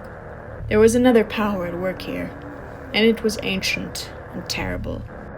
They saw it long before they reached it.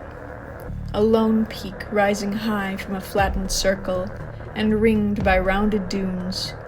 It shimmered against the yellow sky, alien and mysterious in the fading light. A mighty cone with darkness at its tip. A volcano, hissed Barda. Leaf shook his head. You will see. The droning noise grew louder as they approached their goal. By the time they had reached its base and slowly begun to labor upwards, the air was vibrating with sound. And finally they had reached the top and were looking down into the peak's hollow core. A whirlpool of red sand roared far below, flying into the dark as though driven by a mighty wind. there was no wind, and the sound was like the humming of bees in their countless millions. For a moment, he simply swung in space, staring, fascinated, through the drifting smoke, at the astounding thing the living sand had built, tended, and guarded for years without number. It was a towering pyramid of cells made of gold, glass, gems, and bleached white bones. Leaf told himself he had expected this, or something like this, but the reality was beyond anything he could have imagined. Anything that would not decay, or would decay so slowly that it would have to be replaced only after centuries, had been gathered and used for the building. Skulls and bones of every shape and size were packed side by side with glass bottles and jars, coins, crystals and gems, gold chains, rings and bracelets, and yet more bones. The individual parts, small and large, had been fitted together with such care that the tower glittered like an enormous jewel. It was an awesome sight, and unbelievably horrible. It was a pyramid of death. How many human beings had been stripped of life for its sake? And what was stored inside those secret cells? The hive's young, no doubt. Eggs, then tiny squirming things, packed in the thousands, nursed and cared for, fed upon a disgusting brew of decayed red flies, dead lizards, and whatever else slipped beneath the sand, till they grew into... what? Not insects of any kind he had ever known. Not insect at all, perhaps. Some other form of life he could not even imagine. Some tiny unit that would become part of this ancient thing that had lived on while all around it changed. The hive. Imagine reading that in 2nd grade. Besides the sand beasts that live in this sentient desert, there is no violence to be seen here. I would not fault any show for toning down the scene of the Grey Guards getting ripped to pieces, their bodies used to fill the egg sacs of these gargantuan insects. That's fine, because the terror of the hive is in its scale, in its embodiment of eternity. In this segment of our wacky quest, Leaf stares into the face of an uncaring god. The imagery is concise and not particularly difficult to portray. This is no color out of space. All it has to do is show us some bones, show us some bugs, and make literally any effort at all to build atmosphere. No blood, no fight scenes, no women. Surely, the anime can't possibly fuck it up.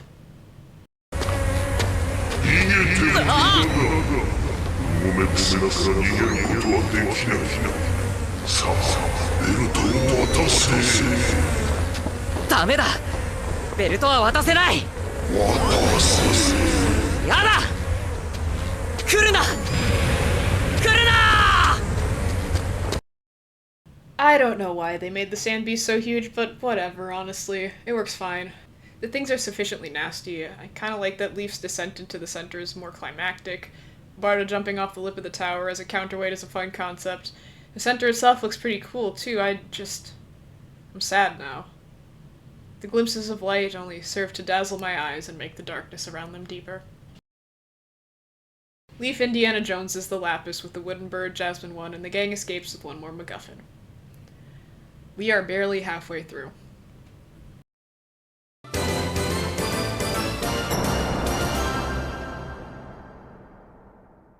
Before we continue, we're treated to a tag and filler episode. And as I said before, if you forget that this is Deltora, these mini-arcs aren't horrible. Or, well, they still have their fair share of dog-water moments, but Tegan and a Brood are at least fun to watch. In this first arc, Tegan has a few of her kids disguise themselves as a cute girl in order to lure the party to her lair. Leaf is a pervert, for some reason, and Jasmine is written as a jealous bitch. It sucks badly. Leaf and Bard in the books would never discount Jasmine's suspicions like this either, and I really doubt they would enter the obviously haunted mansion, but whatever. Long story short, the gang has to do a witch's house no deaths any % run, and Tegan is thwarted again by... the Lapis Lazuli's orbital laser? Contrarian opinion, I know, but the Lapis is actually my favorite gem in this series. In line with the fate-based religious beliefs of the mirror, the Lapis Lazuli grants its owner good luck. Though its powers aren't shown directly, the idea that a lot of the lucky breaks the party gets from here on out are because of some cosmic force protecting them is really fun to me. There's a very subtle implication in the deep lore that the land has a will of its own, and it's cool to imagine that Leaf is some kind of gemstone-based paladin for this entity. It's a bit headcanon-y, but that's my personal take on what the belt is as a whole. Plus, something notable about the gems is that they're actually not unique in power. All gemstones in the land of Deltora have the same magic properties as the ones in the belt.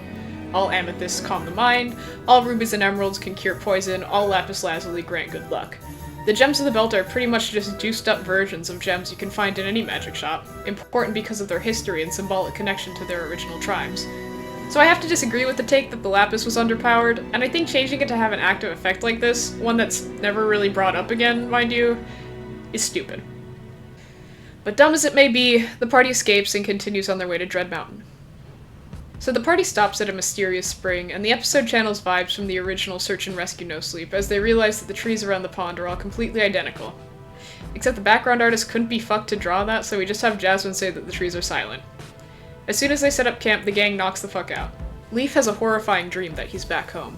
His house has been looted, his parents are missing, the mark of the Shadow Lord has been branded onto the door.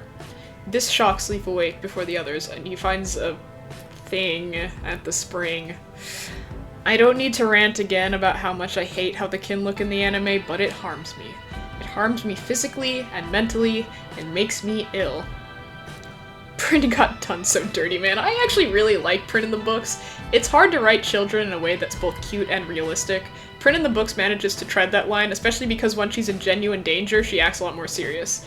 Prin in the anime? Jesus fucking Christ. Her voice is grating, she looks like she would be in a horror skunks animation, she acts like a grown woman trying to be a Discord kitten. Why, dear God, why did they do this? Leaf and the Abomination play hide and seek, but as Leaf hides, Prin gets captured by Grey Guards who are tracking the party down. The guards drink from the spring, and as the party prepares to jump in and save Prin, the guards transform into trees identical to the rest of the grove. The rest of the kin, Prin's family, wake up and explain some stuff to the party. 1. The kin were displaced from their home on Dread Mountain, driven near to extinction by an extremely deadly poison used by the gnomes who called the mountain home. 2. The water of the Dreaming Spring has several properties. The most immediate is that evil things that drink from it are transformed into trees. If one survives the initial draught, they will be made drowsy and dream of whatever was in their mind when they drank the water. Leaf's dream was not a dream at all, but astral projection. His home has in fact been raided, and his parents may be dead. Leaf immediately wants to go home. Barda talks him out of it, apparently completely unbothered that his best friends of 16 years might be dead. Totally inaccurate reading of the scene. Do not speak to me of duty. They are my parents. They are my friends, Barda said, still in that same expressionless voice. My dear and only friends, Leaf, since before you were born. I know what they would say to you if they could. They would tell you that our quest is their quest too. They would beg you not to abandon it. Leaf's anger died, leaving dull sadness in its place. He searched Barda's face and saw the pain behind the grim mask. Yep. Knowing how rough scaling a mountain will be, the party convinces the kin to fly them to Dread Mountain. Aside, I know almost all the named kin are women, but why is every background kin seemingly a woman as well? I know I was complaining about the whole lack of women before, but I don't like the implication that the whole group is Kren's harem or whatever. Yuck. Before setting out, the party rests again at the Dreaming Spring, and Leaf and Barda intentionally think of Jared and Anna to determine if they're alive. Turns out they're being tortured for information by the Shadow Lord's cunty scheming eunuch. The bad guys know that Jared once lived in the palace, and suspect that Leaf has something to do with the Gem Guardians dropping like flies. However, they believe based on the vague description of the party that they have, that Barda is the missing King Endon. Leaf wakes up the next morning, now knowing that his parents are alive, but tortured. Yippee! Jasmine also attempted to dream of her father to see if he may still be alive in the Shadowlands, but her memory of him is too faded to get any results. I'm so sorry. Don't be. It's probably better this way. He was taken prisoner by Grey Guards and most likely suffered a great deal. I just hope he's with my mom now. Besides, there's nothing I can do about it anyway, so let's just drop it. We should get going. Yippee! Barda is publicly humiliated by 3 MILFs, and the gang begins their flight to Dread Mountain.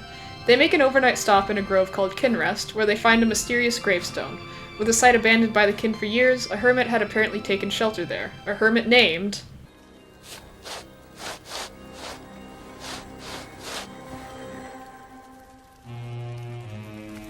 What do you suppose this means? Here lies Doom of the Hills, who sheltered a friendless stranger and so met his end. He will be avenged. Whoa, what? Doom's gravestone? No way. This kicks off a running mystery regarding the true identity of Mr. Sexy. After this, the party continues on their way. The kin are shot at as they approach the mountain and make an emergency landing about halfway up the slope. Flying the rest of the way is unfeasible, so the kin leave and the party make their way on foot. They're stopped short by an apparently extra special pod of Grey Guards who have somehow tracked them even though they spent 2 whole days in the air. At the same time, the party spots Prin in the distance. She had been following them all this time to this death trap and immediately gets nicked by a poison arrow. Leaf and Barda fight the guards while Jasmine runs to Prin's crash site because of course Jasmine gets left out of the action. Using the last of the Nectar of Life, Jasmine resurrects Prin. This clusterfuck is topped off by the arrival of a Vral, which drives the guards away. It then turns its ire to Leaf and Barda, but Prin saves the day by smearing poison into the Vral's eye. Seeing as she can't risk flying home, the party reluctantly lets Prin accompany them as they scale the mountain. Oh boy. Yay. They weather a storm in a cave and stumble upon a message on the cave wall, written, presumably, in old rotten blood.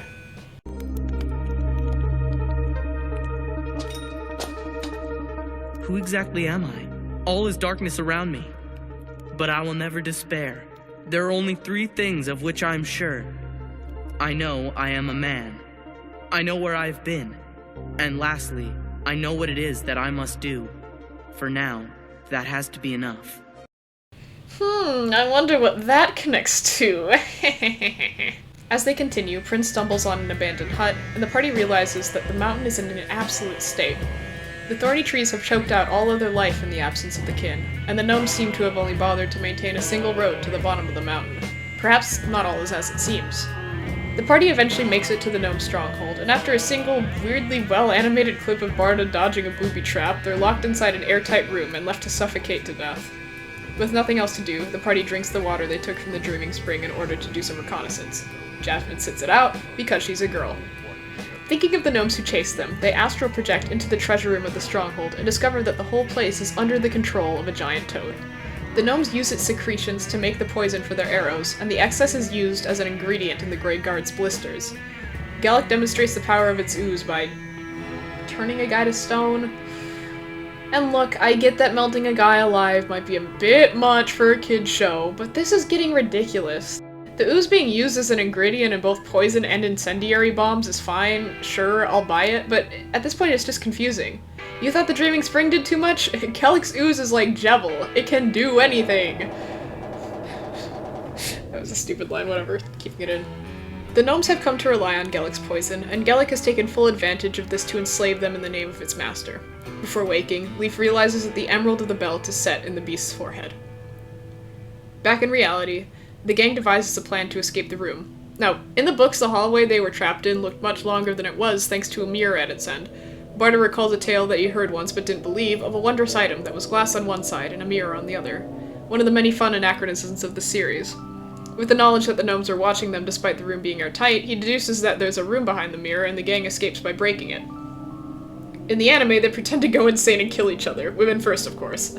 The plan works hilariously and the gnomes chase the gang to another dead end. Jasmine gets hit with a poison arrow in the process and all hope seems lost until Leaf remembers what his MacGuffin does and uses the ruby to heal her. ジャスミン、嫌よ。そんなの嫌よ。死なないで、お願い、ジャスミン。プリ、その瓶を貸して。どうしたの、リーフ。もしかしたら。Or, what? I guess they used the old water in the soap bottle trick to get one more use of the Nectar of Life? Why? Seriously, why? What's wrong with using the ruby, girl? Curing poison is like the whole point of having it. I don't understand. Maybe I should stop trying to understand. With Jasmine miraculously alive, the party manages to convince the gnomes that they're more powerful than they are, and that they have a meaningful shot at defeating Gallic. The gang is escorted to the treasure room by Foglin, Renan, and... not Glathon, the one who suggested the whole thing, yet another fucking L for women. The party plans to kill Gallic in its sleep, but Renan, the fucker, warns it before they can strike. In the book, Renan gets all cocky and tries to get a promotion then and there, and Gallic kills him for it. Prince saves him this time around for whatever reason. We get some more well-animated shots that Jasmine is predictably left out of. Like, this is probably the best that the show has looked so far. Take a moment to bask in it with me. Smooth, weighty, snappy. Imagine if the whole show looked like this. Okay, back to the slop. Glython shows up with a fucked up lit filler and newly formed union, distracting Gellick long enough for Leaf to remember what his other MacGuffin does. Leaf scores 2 points with the sack of water from the Dreaming Spring, and Gellick transforms into a yucky tree. The emerald falls from its head and right into Leaf's waiting hand.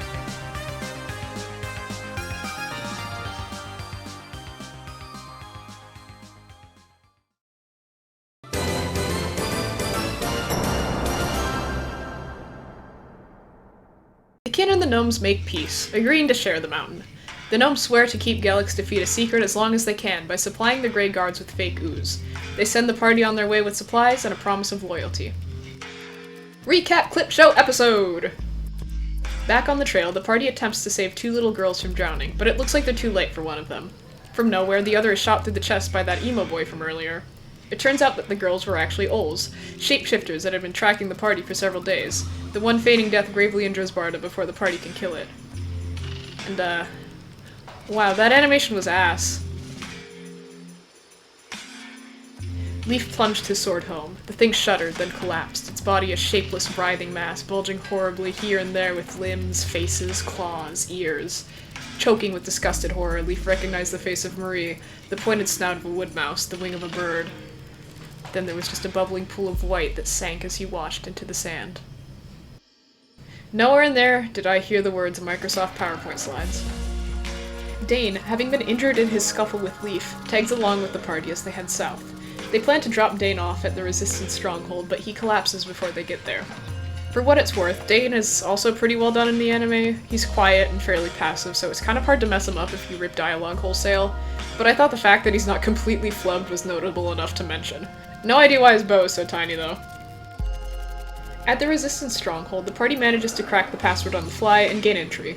Doom follows up right after. He's deeply shocked that Leaf was able to figure out his code for 3rd graders and orders the party to be locked up for 3 days. See, one of the main weaknesses of grade 1 and 2 Ols is they can't hold a permanent shape. If the party doesn't go all Still Wakes the Deep in that time, it's safe to assume that they aren't Ols. But 3 days pass without release. The party ain't so happy with their confinement, and Dane helps them escape. Dane then explains his backstory. His parents were separated from him when his home was raided by Grey Guards. Doom found him and took him in, sort of raising him as well as training him in combat. This is a slight departure from the books, having Doom and Dane know each other for much longer, and it's a change that works, solidifying their relationship as a somewhat toxic father-son situation. Dane wanted to go to the grand city of Tora to look for his relatives, but Doom, claiming Tora was too dangerous, didn't let him leave his side. The gang agrees to escort him at least part of the way to Tora since they're heading south anyway. Jasmine decides to temporarily split from the party at this point. The wild girl and her blackbird is the part of their collective description that makes them noticeable, so swapping up party comp will help them go undetected for a time. Leaf, Barda, and Dane struggle through the rough wetlands for a time. Leaf is like weirdly confrontational with Dane because they're trying to establish a love triangle or something, and anime Barda remarks at having human emotions for the first time in his life. The group comes upon the ruins of a town plundered by river pirates, a common scourge in the area, and pick a fight with the crew that's milling about. With that taken care of, we finally arrive at my second favorite character in the whole series, Steven. Oh, これはデイン坊ちゃんじゃありませんか。You know, I think it's time to address it. I think it's time to finally address it. This show is racist as fuck. So, I think we should start out by examining the books. Like many series of the time, the book falls into the trap of pale until stated otherwise when it comes to character descriptions. While most characters may not be explicitly white, in truth there aren't that many characters who are explicitly of color either, and Rada's sometimes a bit oblivious with the language she throws around. None of it is explicitly racist, it's no Kingsley Shacklebolt, but it's very much the language of an older white Australian woman from the year 2000. Like, it's a bit weird how much emphasis is put on skin tone when it comes to non-white characters, and I'm not really a fan of the use of the word savage as a visual descriptor. Like, I get what she means, as in unkempt and intimidating, but it's a rather tone-deaf word to use. That being said, the series overall has an explicitly and aggressively anti-racist message. The Shadow Lord, as we learn later, is this anachronistically advanced force of conquest. It seeks to enslave and destroy the native population of this continent, and wages war through destabilizing governments and intentionally polluting the land with, checks notes, a fucking radioactive waste. It drove the megafauna of the continent to extinction for the express purpose of destabilizing the ecosystem and causing famine. It destroyed historical records to keep people ignorant and sow prejudice. It seeks to wipe out the native people to extract resources from their land. If these things sound familiar, it's because they are. The Shadow Lord straight up is the concept of colonialism. Despite its lack of explicit representation, the series does also have a nuanced presentation of xenophobia between the Deltoran tribes. It shows bigotry not as an irrational issue between individuals, but as something deep-rooted, and drawn along lines of territory and power. I'll get into it deeper later, but Deltora has a genuinely firm grasp on how reactionary ideas come about and the ways they're weaponized to create political schisms. I also think saying that the population of Deltora is actually, like, white does a disservice to the world building. Like, I think if Deltora was real, we'd have to come up with whole new types of racism for its people. Beyond culture, the tribes are described as having common physical traits like hair color or average height, so it definitely seems like they're also supposed to be actual ethnic groups. On a first glance, some of these tribes feel a bit tropey, and you could make a compelling argument for some of them being coded to real-world ethnicities, but I think there's enough care put into the details to elevate them beyond a flat archetype. It draws on the real world, certainly, but I don't think Deltora was supposed to be one-to-one with anything. It's its own setting, with its own history and its own people. So while I don't at all think that this puts Deltora beyond criticism, I do think the positive messaging shines through despite the flaws. Like, Rada's a little confused, but she's got the spirit. Because of the thesis and the care put into fleshing out these fictional cultures, the problematic elements get a bit of grace. So, who do we have for explicit representation? Well, Jasmine and Doom, as the anime actually got right, are both vaguely tan. Their skin tones are both described a bit inconsistently though, so we'll skip past them for the moment. The people of Dora are also vaguely described as having golden skin. Undertones, certainly not literal gold like whatever the highlighter yellow of the anime thinks it's doing, but this is also not really solid coding. No, there are 4 named characters in the main series who are described as having dark skin. 1, Ranesh, who doesn't show up until Series 2 and is thus not in the anime and managed to dodge the whitewash beam. He's sort of a roguish academic type, surviving on the streets as a thief, but being adopted by a librarian and later working as the palace archivist, eventually marrying into a noble family. Cool character, I like him. 2, Shaban, who shows up in a lore book and dies pretty quickly. She's notably a dread gnome, which implies that the gnomes being described as sickly pale doesn't actually mean that they're all white, just that they're vitamin D deficient from being inside so much. 3, Steven, who... Let's talk about Steven. Steven is a subversion of the Jekyll and Hyde archetype. He has this freaky brother who lives inside of him and comes out when he's in danger. One would probably assume that brother is meant metaphorically, that Steven is some kind of DID caricature, but nope, he means it literally. His twin brother is a demon who lives in his body cavity and whom he can summon like a stand. It rocks. The twins are presented as polar opposites, so one might also assume that, in contrast to his uncontrollably bloodlusting brother, Steven is a pacifist. But this is also not true.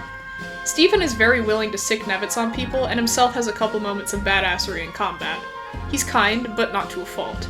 He can be vindictive in pursuit of justice, but is keenly tactful in risky exchanges. He's not a pacifist, just very good at de-escalation. Nevitz, likewise, is extremely violent, but not malicious. He just has a hair trigger when it comes to defending his brother. Though they conflict sometimes, Steven and Nevitz aren't truly at odds. They seem to genuinely care for each other. Steven is the one who labels Nevitz as his brother, after all.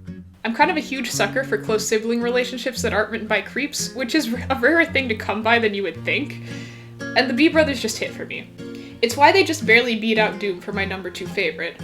They're a very sweet subversion of their trope, and the duo is one of the more iconic things people remember from the books despite not actually showing up that much.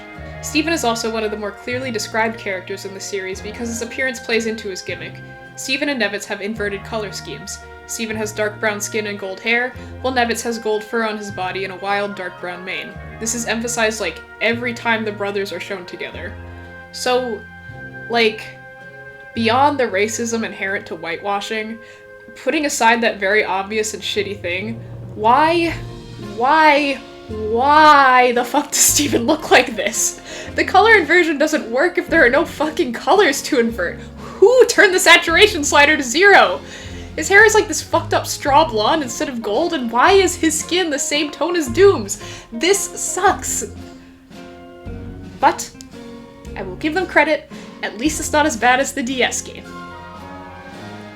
And yes, that is a canon illustration from the books, and yes, that book was published before the anime was made, and yes, if the anime used the word teriyaki for the sand beast, that means the writers were aware of the supplementary material because that word is never used in the main series, and therefore they did in fact know that Steven does not look like the White Pharaoh!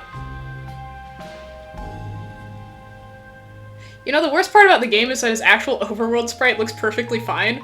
It's paler than his Book of Monsters illustration, but just going by the text of the book, it would have been an acceptable interpretation. This game could have been a wholesale W with its fantastic art direction, but they fucked up Steven's talk sprite, and only his talk sprite, so badly. I do not know where the wires got crossed. I do not know why his portrait is so white that they sucked out his hair color too. I don't know what's going on. Like, the adaptations of the series are so allergic to melanin that they even whitewashed the fucking opal! Look at the book illustration and tell me that's not supposed to be a bolder opal. This is Fantasy Australia, what do you mean you aren't going to reference a gemstone that is exclusively found there? The fourth named character who is explicitly not white is the Bridge Guardian.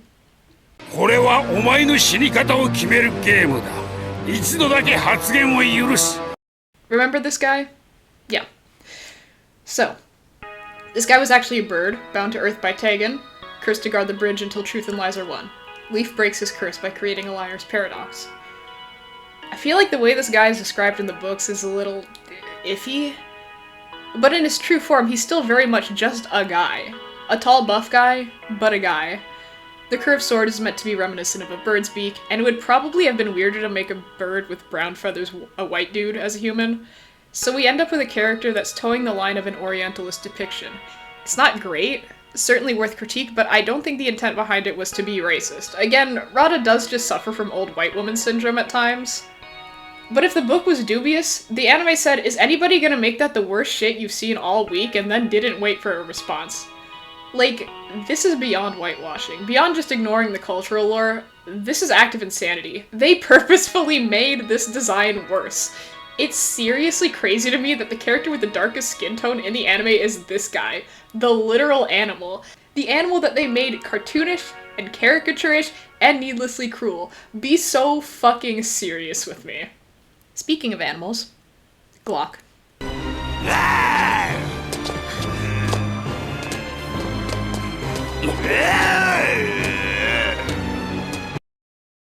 Pour one out for the first white victim of anti-indigenous racism.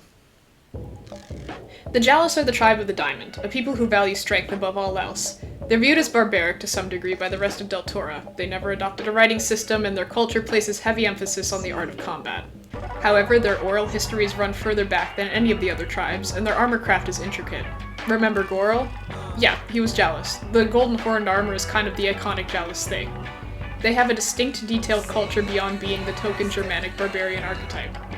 Because their army was the largest threat to the Shadow Lord, the Jalis bore the brunt of the invasion, and they refused to back down. As a result, the tribe was completely wiped out, killed or taken to the Shadowlands as slaves. Glock is the last of his people still alive and free. They made the sole survivor of a genocide a literal animal man. The Jalis are described physically as being notably hairy, and that's it. They're human. They have no other notable traits. Fuck, there are illustrations of Jalis warriors in Tales of Deltora, and they do not look how they look in the anime. I feel crazy. I feel completely fucking crazy. What happened here? Glock in the books is a shithead.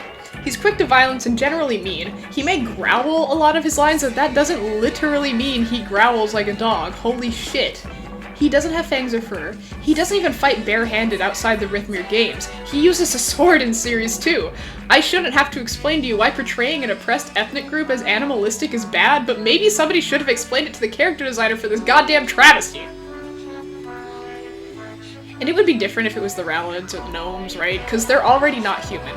If they saw a non-human fantasy race and decided to push the design a little more, that would be fine. But the Jalis are human!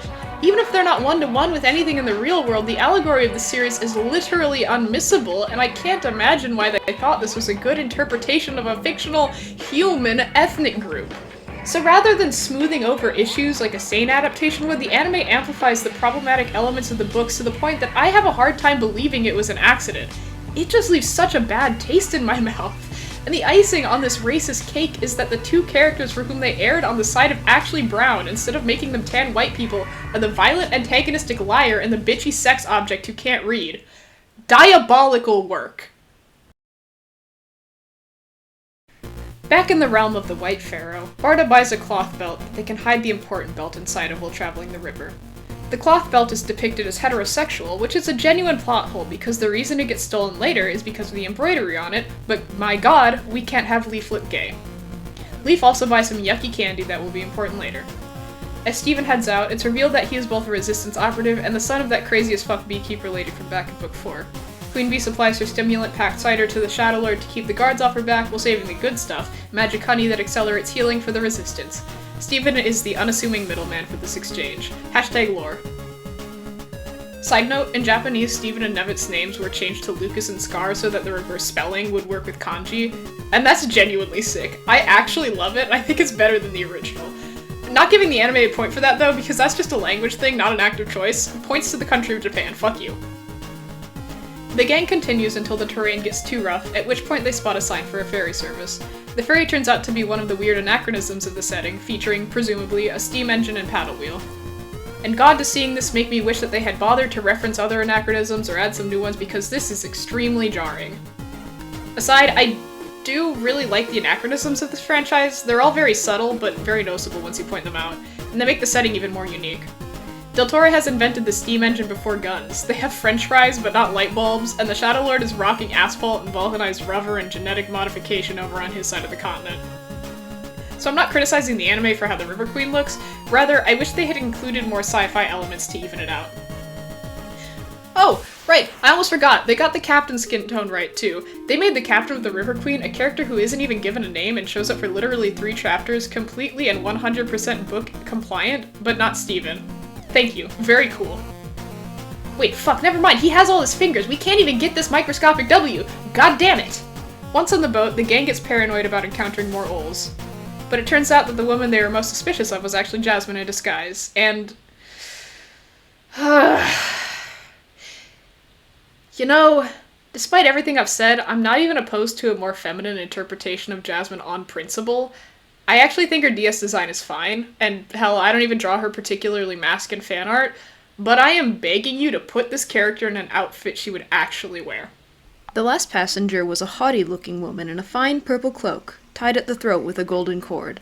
The hands that held her golden parasol were tightly gloved in black to match her shining high-heeled boots. A scarf of purple silk was bound closely around her head. Long golden earrings swung from her ears.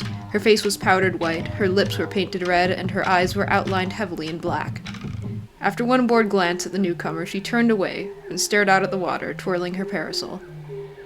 Maybe it's just me, but this description does not read as whatever all that is. It's a sleek black and purple outfit with trad goth makeup. It doesn't even say anything about a skirt. I can genuinely see Jasmine dressing feminine, but she would never in a million years dress A, girlish, or B, frilly. She would wear thigh highs, but like those huge platforms punk girls wear. She would wear a skirt, but definitely not one with a petticoat. I can't fathom how people get jobs as character designers without actually understanding the character part of it. Dane cucks Leaf a bit by giving Jasmine a fancy necklace that I doubt she would give a flying fuck about in the books. The captain then tucks everyone into bed, and the ship is immediately attacked by pirates. Oh sure, they can interpret people as not white when it's the money-grubbing sea captain and a murderous pirate, but God forbid, Steven!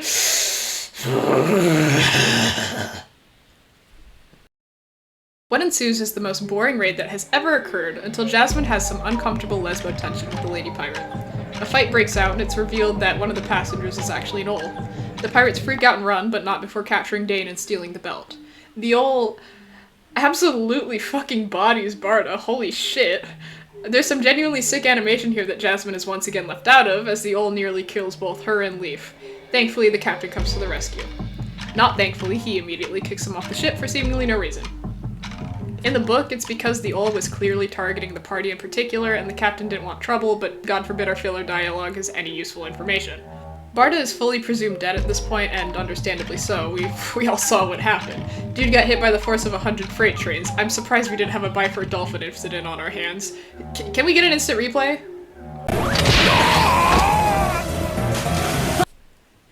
Yes, torture the handsome brunette some more.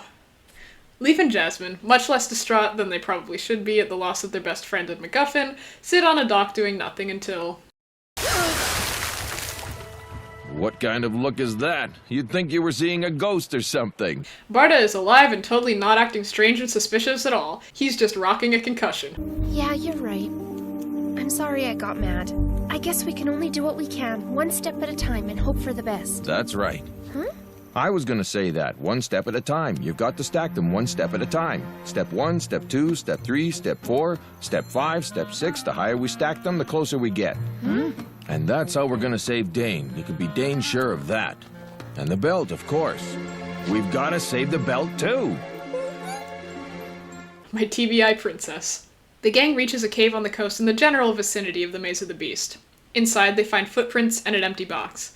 The pirates seem to have already found the gem here and are long gone. This causes Barda to subscribe wholesale to doomerism, and he threatens to kill Leaf and Jasmine if they don't take the black pill too. But then... oh shit, it's another Barda! We get the classic which one is the real one scene, which is actually pretty fun in the dub. The scene isn't spectacular, but I do appreciate the effort. This bit is another one of the things in the book whose execution feels a little lackluster to me, and it's nice to see it get a little more attention, regardless of how mid it is. I thought there was something weird about him. You would never tell us to quit the quest. And he was telling us bad jokes and acting kinda cool. Not like you at all. I mean, it's really nice to have you back. And I'm very glad they kept that joke in there, but they didn't even let the gang hug each other, so what's the point? As soon as they step out of the cave, the party gets jumped by the pirates from before and are taken to their cool cave clubhouse. The pirates argue over whether they should turn Dane into the Grey Guards for reward, as some of them are afraid Doom is gonna go John Wick on them if he finds out. Leaf bribes the Polypan with that nasty gum he bought to retrieve the belt, while Barda experiences another public humiliation ritual, after which the party and one traitorous pirate get tossed into the eponymous Maze of the Beast. Quickly, they're set upon by the beast itself, the Gluss. And I actually quite like how the CGI looks on this guy. It clashes a bit with the characters themselves, but it goes well with the style of the backgrounds. However, I do wish said backgrounds were a bit more faithful to the books. The Maze of the Beast is supposed to be made of this milky white incandescent rock and completely filled with water of varying depths, which is how the party survives the fall in the first place. The Gluss isn't attracted to sound, but instead to the ripples the party makes as they move through the water. This interpretation is fine, honestly, but it adds to that ever-present snowball of genericization. Oh fuck, that growl really took it out of me. For whatever reason, the party tries to help the pirate that got tossed down there with them, Milne, and they just take out the belt in front of him. Okay.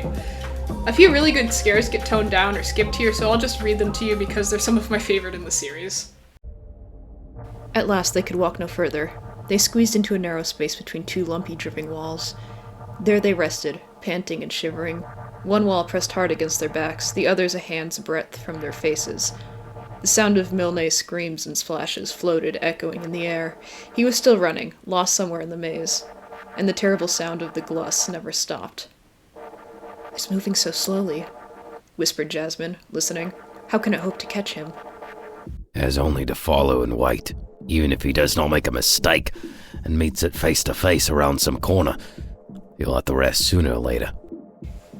His voice sounded odd. Leaf glanced at him, quickly. Barda was looking at the wall in front of him. Carefully, he raised his hand and slowly traced shapes in the gleaming stone. A bony arm, 5 fingers, a skull, its mouth gaping in a silent scream. "Here is one who stopped to rest, and stopped too long." He twisted his neck and looked over his shoulder. Milky drops ran slowly, ceaselessly down the wall at his back.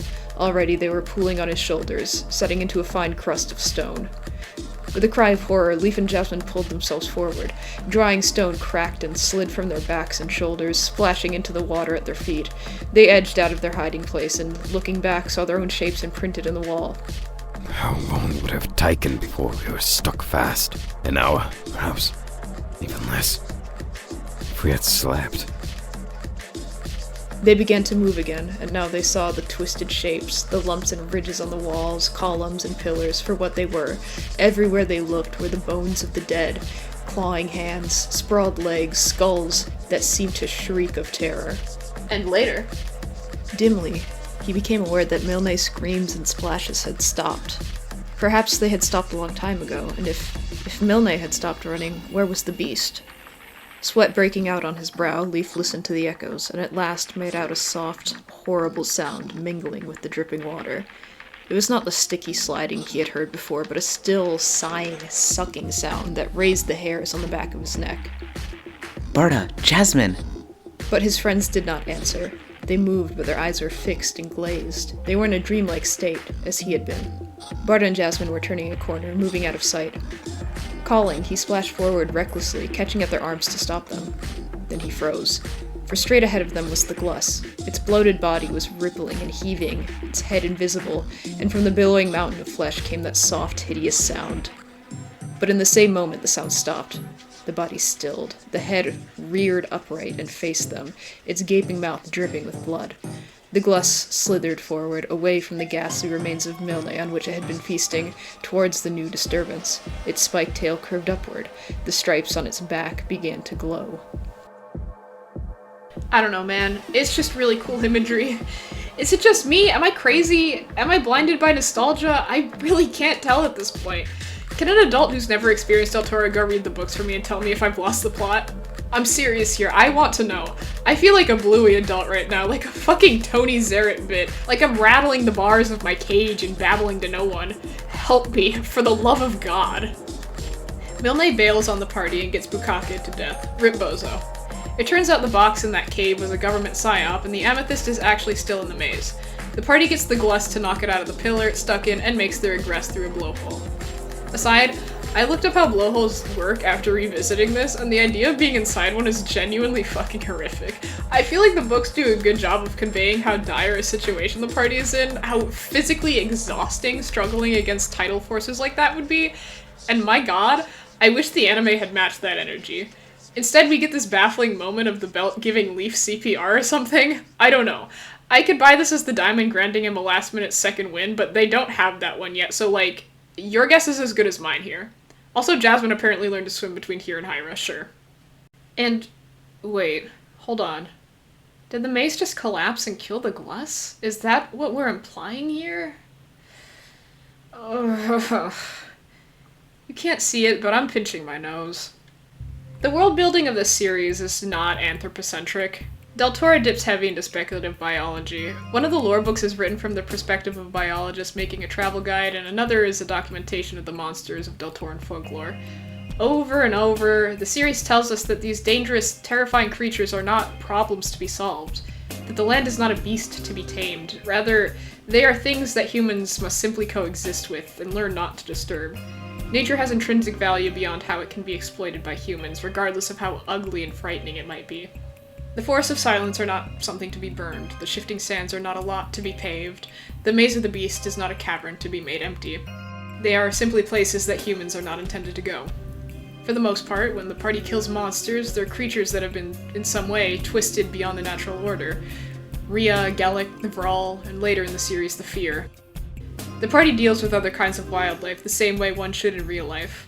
They avoid them, they flee from them, only standing their ground if there isn't another choice. Do not injure any part of the land, living or apparently unliving, without good reason. Hunting for food is generally safe, for many beasts in Deltora hunt to survive. Hunting for sport is another matter. The balance of nature is a running theme. Goral choked the lilies of life trying to preserve them. Rhea and the plague of rats wiped the plain around Hyra clean of life. The fog in the Valley of the Lost kills animals and bugs, leaving the place unlivable to all but blighted trees and fungi. The entire plot of Series 3 hinges on how the human-driven extinction of dragons in what was once called the Land of Dragons completely fucked up the ecosystem. Dread Mountain follows the same parable on a smaller scale as the mountain falls to disarray without the kin. The Shadowlands, the lair of evil itself, is a continent-wide parking lot with factories sprinkled in. At one point, Leaf laments that if the Shadow Lord wins, if the land is stripped bare and paved over as the Shadowlands was, all of its creatures will die, including all of the horrible things that almost killed him over the course of the books. He genuinely grieves these monsters because they are as Deltoran as any of the land's gentle creatures. Death would come equally to the ferocious sand beasts and to the gentle kin, to the flesh-eating grippers and to the wondrous lilies of life. And at last, Deltora, all its variety and strangeness lost forever, would be one great, cold, grey plain. The Belt of Deltora itself is harnessing the power of both the Earth and its people. It's an embodiment of togetherness not only between cultures, but the environment upon which they rely. Gemstones shaped by the embrace of the Earth, a binding chain forged by human will and hands. Vox populi, vox terra. You know? So it's just kind of depressing to see the anime treat the wildlife of the world as generic monsters to be killed. That's not the goddamn point. Finn and Nak suddenly appear, and instead of getting sucked into the blowhole and drowning in the cave as they do in the books, they have a fight with the party. Leaf, kicks absolute ass here out of nowhere, and Jasmine actually gets a few seconds of cool animation for once. What are you doing? Aren't you at least gonna put us out of our misery? I guess you haven't heard about the three of us. We don't do that kind of thing.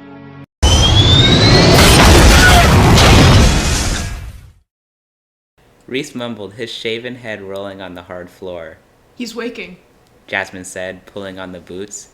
She drew the dagger from her belt. Do not kill him! Exclaimed Leaf in panic. Jasmine glanced at him in surprise. Why not? She demanded. He would kill me if our places were reversed. And when he was attacking you, you would have killed him if you could. Leaf could not explain. He knew she would never agree that to kill in the heat of the moment, in defense of your life, was very different from killing a man, even an enemy, in cold blood. Speak for yourself, Leaf. Actually, scratch that, speak for no one. I haven't forgotten your old tweets, boy. Leaf stared at the scrawlings with hatred. Nak, Finn, and Milne, he thought. I remember your names. You are not Ols or Grey Guards, the Shadow Lord's servants bred for evil. You are free to choose how you act, and you have chosen to prey upon your own people. You have chosen to steal, destroy, and murder. I hope that one day I meet you. Then I will make you pay. A white rage such as he had never felt before boiled up within him. He flung himself back to face the stairs, looked up at the light, and climbed. He no longer felt pain in his legs or hands or face. He no longer felt fear. He felt only that white-hot anger. It was as if he had burned everything else away, as if all that remained within him now was the will to destroy. I think as long as we never give up, we'll always find a way. I feel the belt has been trying to teach us that from the very beginning. I'm so fucking sick of this kid.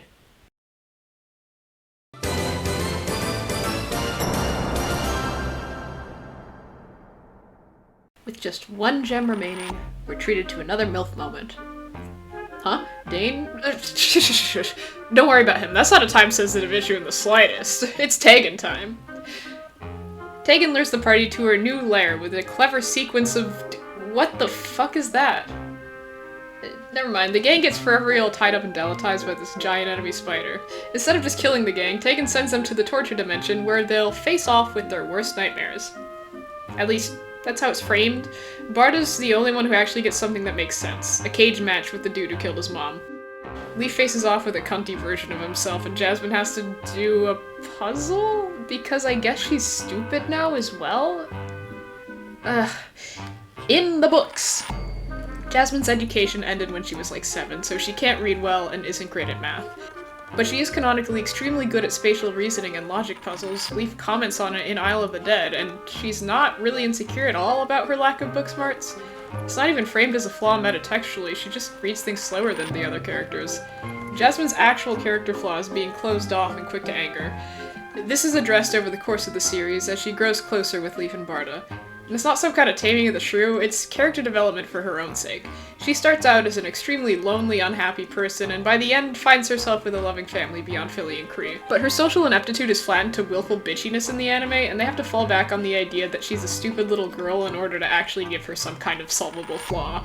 Because if she stopped being a shithead, she would literally have nothing. I don't mind Barda's trial. I went on my rant before about how much I hate the revenge angle, but in concept, making him face down Prandine could be interesting. Prandine, after all, was responsible for more than just the murder of his mother. He was the one pulling the strings behind all of the palace operations, one of the people who turned the place into a high-control environment. And the episode does lean into that. Prandine brings up Barda's sense of powerlessness, the idea that he can't do anything to protect people. So, honestly, credit where it's due. Thank you, Tegan, you understand this character better than the writers. Leaf's trial also could work if they actually established self-loathing as a flaw earlier. The mirror leaf is supposed to represent his perceived cowardice or something. Like Barda, it plays on his fear that he won't be able to save his friends when the going gets tough. This would have worked just fine if his characterization was anywhere close to the books, but again, the tone just slaughters any potential here.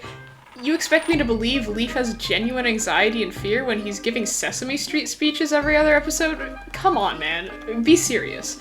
Leaf's neuroticism in the books isn't even framed as a flaw. The kid lives every day in a live leak video. It'd be more concerning if he wasn't terrified. Leaf gets an ass pull from the belt again and smashes Tegan's magic mirror. Jasmine finally gets to do something useful, and there's a generic "we're friends and we stick together" speech in lieu of an actual resolution. Leaf uses the mirror to reveal Tegan's true age, and not being able to bear her loss of youth, Tegan kills herself. Yeah, I'm serious. Tegan kills herself, and her children follow her into the fireball she creates. She learns some kind of lesson about friendship and is at peace in her last moments. This isn't the on-screen suicide I mentioned earlier, by the way. The anime fabricated the scene wholesale. I have mixed feelings on this. I kinda like it, but again, that's only if I put aside the fact that this is supposed to be Tegan from Deltora Quest. I'm disappointed that they centered the arc of the only lady villain in Series 1 around motherhood, but at the same time, I do genuinely enjoy the idea of a normal human woman and her children who are fucked up animals.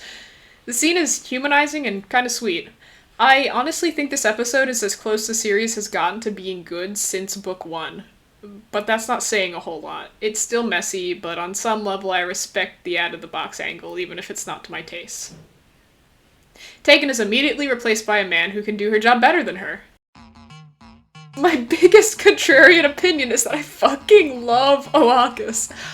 I'm almost certain that someone just inserted their OC into the show because he does not appear anywhere in the books. Like, not even in the deepest lore is there a character remotely like this. He shows up, serves cunt, and dies. It's insane. I had to triple check that he's real because I thought the show might have finally metastasized my cocktail of mental disorders into delusional psychosis. Why does this character exist? Why is he so ridiculously overpowered? Why is his magic so cool looking? Like, the craziest part is that he could have just been Tegan, right? Like, if they had made Tegan a serious, book-accurate villain, this is how she would have behaved. But they hate women, so they killed her and replaced her with some random cunt. On a conceptual level, he's so ridiculous that it loops back around to being incredible. I think I'm the only person on the planet that despises the anime but loves Oakus. Commit me. Seriously. I don't feel well, I am a danger to myself and others, and my tummy hurts. Badly. So at this point, the Shadow Lord is like fully aware that somebody's fucking around with the gems and has narrowed down their destinations considerably. The party's starting to struggle with their everyday travel as they constantly get jumped by TSL's minions. But as luck would have it, the constant rain has caused the river's flow to be too chaotic for the pirates to travel safely, and the party manages to catch up with them. They attempt to rescue Dane, but are interrupted by 2 fire constructs created by Oakus. The man himself shows up soon after to Aura Farm. But Dane crashes the entire ship into a bridge, which the party miraculously survives, not buying it. Jasmine is also back to not being able to swim. The crew gets swept downstream by the storm, and all the way to the once great city of Tora. Not buying that they survived the flood without a boat either, honestly. After passing through this awesome pussy-shaped gate, they find Tora empty, abandoned, and pristine. It seems as if all the residents of the city simply vanished in an instant, and that nothing has touched these streets in the time since. The gang finds Dane at the center of the city, despondent, and through environmental cues put together that the Torrens broke their ancient vow to the throne by denying the king refuge, and so were banished from their own city, swept away by some great ancient magic to God knows where. The heir is not here, and neither are Dane's parents. Dane is apparently so rocked by this that he straight up passes out. And back at the gates of the city. Hi, Doom. Doom and Nerida are ambushed by guards, but it turns out that the Pussy Gate has some kind of enchantment on it that destroys evil, and just disintegrates the guards as they enter. That's why the city is still pristine after all these years. Doom, suspiciously, refuses to enter, and Barda has to physically drag him inside. Doom doesn't explode like the guards, but is horribly weakened, because, it turns out, the gate also strips humans of negative emotions, and Doom's will to live is predicated entirely on spite. Bro can't kill himself yet, he has to outlive the fascists controlling the country. Deeply relatable character. In this emotionless fugue state, Doom drops his backstory. He was a prisoner in the Shadowlands, forced to fight in an arena as entertainment for the servants of the dark.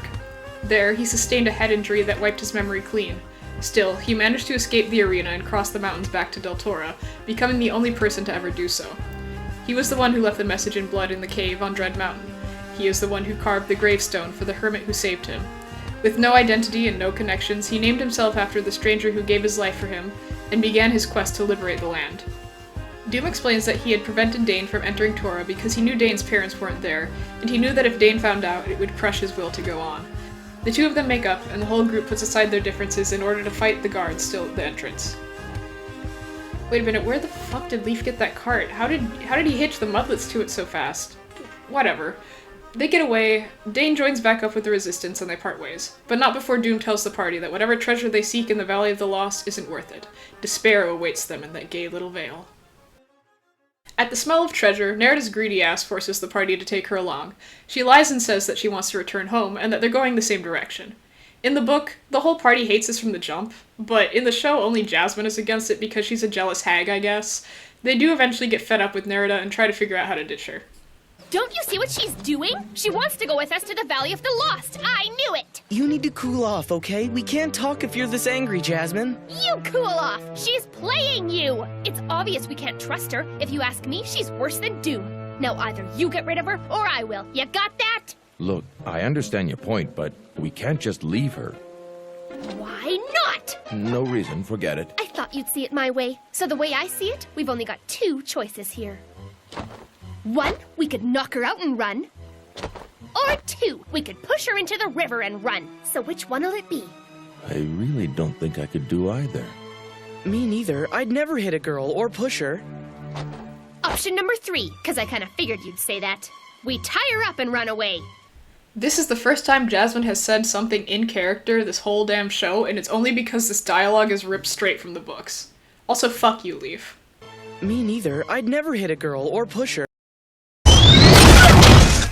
They do eventually manage to ditch her and make it to their last destination, the Valley of the Lost. They quickly discover why it's called that. There's ghosts in this bitch. The tormented souls of those who tried and failed to obtain the great treasure of the Guardian's Keep. The Guardian is a cordial fellow who offers the party a challenge. If they're able to figure out his name within a certain time limit using clues hidden throughout his mansion, they'll be able to leave with the diamond.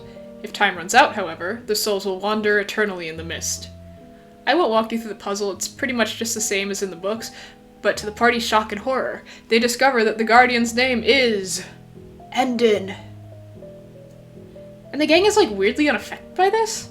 In the books, this is a huge reveal. The last king of Deltora has succumbed to the darkness, become this monster, this decrepit, lonely thing.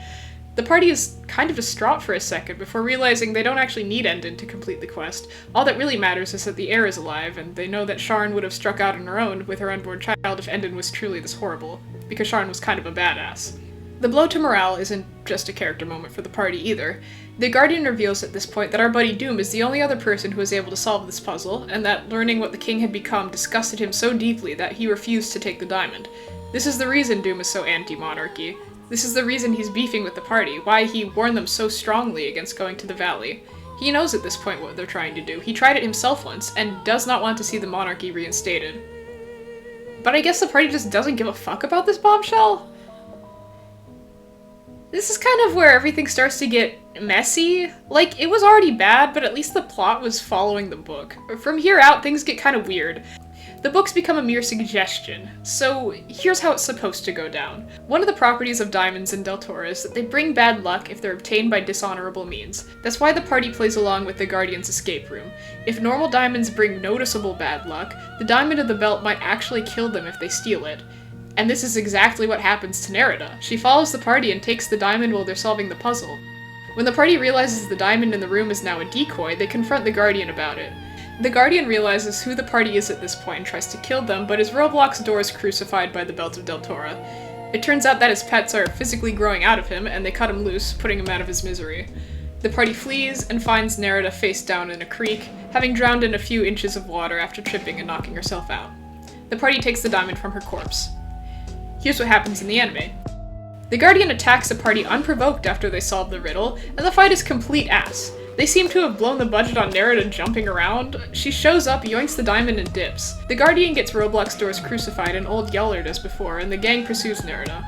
Rather than dying badly, Nerida is jumped by the Contras. They, even gave him a backstory. It's so funny. Who is this man? What follows is a sluggish fight with bad dialogue, but I don't even care at this point. I'm too distracted by how much this guy rocks. He's tricking me into thinking this episode is good. Like, it even has someone besides Leaf utilize the power of one of the gems for once. It's a miracle. So they beat Awakas for now, and Nerida just leaves. But with the diamond obtained, the party has officially obtained all 7 gems of the belt. Their next goal, to find the heir. But before they can move on, there's a commotion in the valley. The lost souls have returned to a living state. It turns out that this is where the people of Tora disappeared to, and the guardian of the gem was just some random old man. Tricking people into thinking he was Endon was a long con by the Shadow Lord, a play to get people to lose hope, and turn even further against the royal bloodline. I want to pause and talk about Fardeep the Guardian for a moment. He's kind of a nothing burger character, but serves as a good jumping off point to discuss more of the themes of this series. It's not necessarily a critique against the show, more so I'd like to give you an idea of why I respect the book so much, and why the anime being so vapid pisses me off to this unhinged degree. Besides the level of gore, the series is also very mature in its understanding of politics. Fardeep was the previous owner of the Champion Inn back in Rithmir, the one where the tournament was held. His family was killed in a raid orchestrated by the Shadow Lord, and he began to live as a hermit in this state of despair. The isolation and grief started to drive him mad, at which point the Shadow Lord began to speak to him in his mind. He granted him arcane power and caused his vices to quite literally grow as living tumors from his body. The metaphor is pretty on the nose here.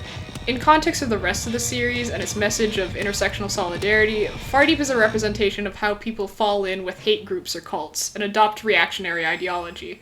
He's a man who fell through the cracks. He was vulnerable in his social isolation, and his hate, greed, pride, and envy were intentionally fed and amplified to make him a monster. And this only served to isolate him further and drive him deeper into the darkness. In short, he's your grandpa whose brain was rotted by Fox News. When children's media, and for that matter some media for adults, tries to tackle the subject of bigotry, I rarely see it acknowledged as anything beyond a personal, irrational hatred. Very few things seek to interrogate the source of bigotry, how hate takes root in the mind. Fewer do it successfully. Deltora does, and its answer is fear and ignorance. Further, it posits hateful ideologies as something that can be manufactured to the benefit of evil forces. The hate the Brumians have for dragons, the hate the Purans felt for each other, the hate the masked ones hold for the crown, and in later series the tenuous relationship between the humans and Felon of Dorne. There is an arc in the very last book of the main series, Sister of the South, that's completely insane to read after the COVID-19 lockdowns.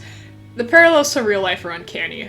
And it's not that Radha had some kind of premonition, rather it demonstrates that she has a fantastic grasp on politics. She could deduce exactly what would happen in a scenario like this. People say it's a hoax, people refuse to listen to government guidelines, bad actors use mass tragedy as fodder for a hate campaign.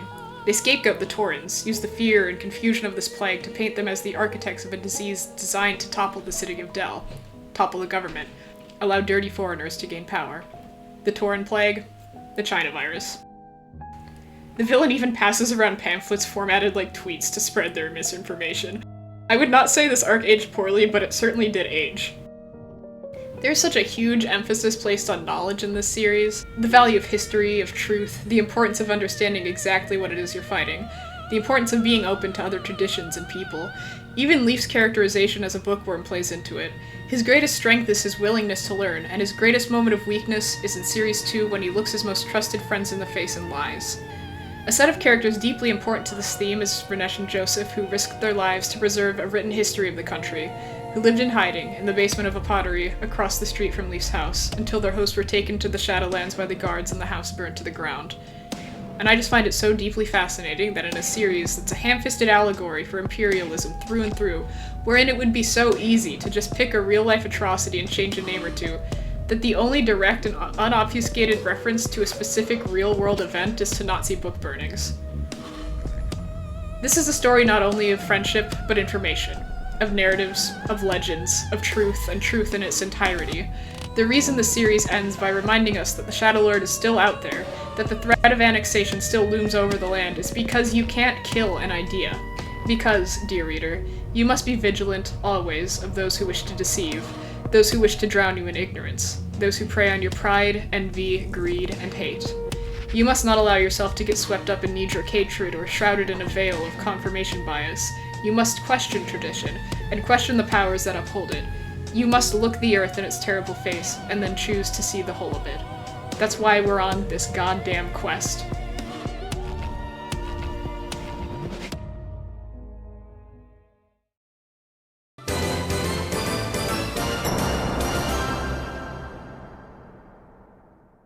In truth, I don't have many more intelligent theses to write from here on out. I've said my piece. It should be obvious at this point why this show raises my hackles as it does. So as we wind down for the finale, most of my criticisms will devolve with the plot. And yes, I did say wind down for the finale, because Book 8 is episode on episode of filler. Aside from a handful of well-animated scenes, it's practically unwatchable. I would say it's the final nail in the coffin, but the coffin is already shut. Anything more is overkill. Being a series for children, Deltora has very basic but effective prose. Its structure is simple, but its vocabulary is broad and evocative.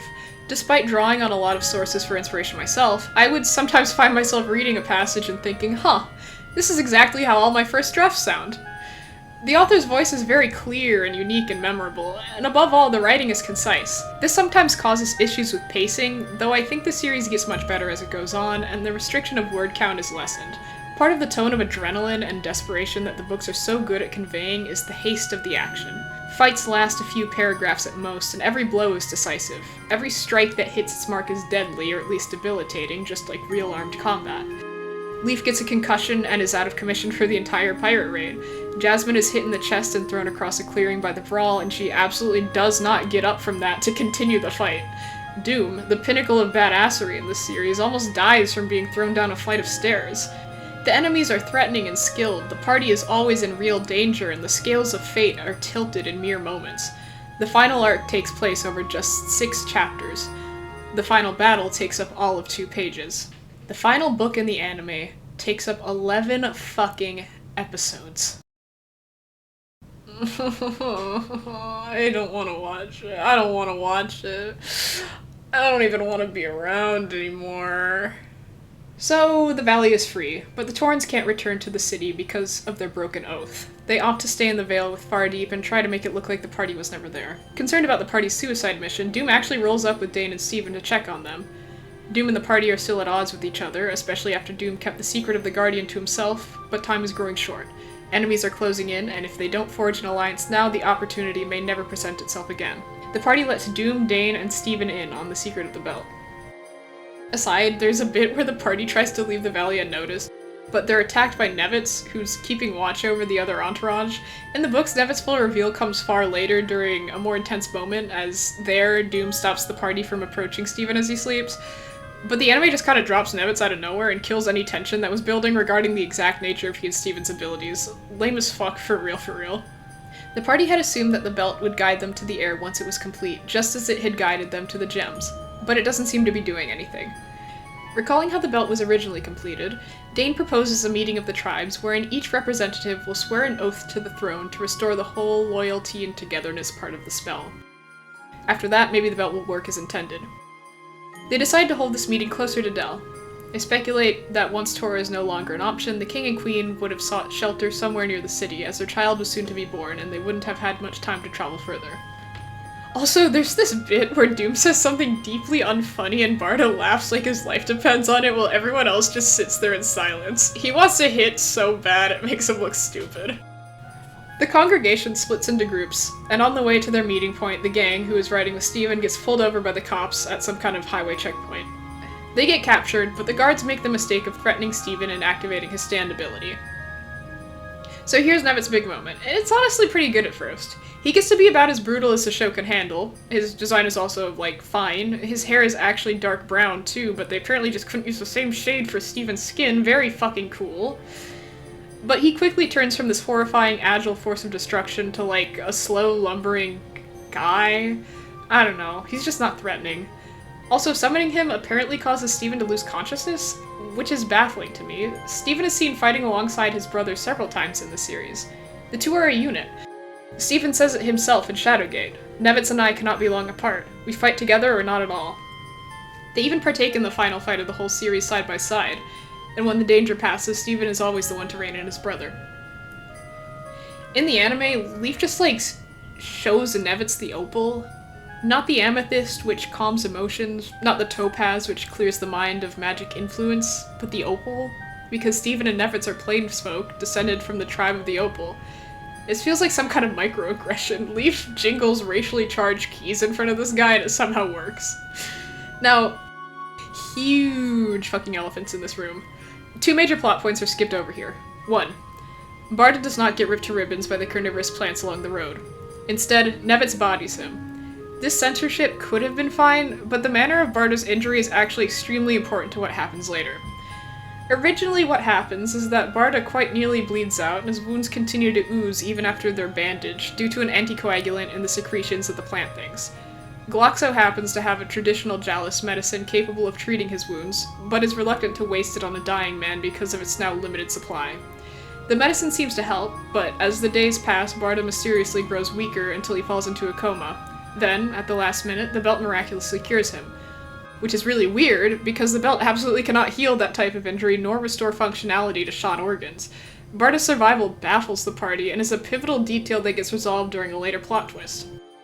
But in the anime, rather than having an actual reason for Glock to A, have a miracle cure for Barda, they could have just used Queen Bee honey, and B, be reluctant to share it. Glock is just an asshole for no reason. And Barda's awake the whole time. Like, at worst he'll have to sit out the final battle. Why should I care? Elephant 2. They skipped Endon's suicide. I am exaggerating a little when I say suicide. Endon didn't actively end his own life, rather he just kinda gave up. When Nevitz attacks, Leaf and Jasmine carry Barda over to this abandoned cabin to hide from him.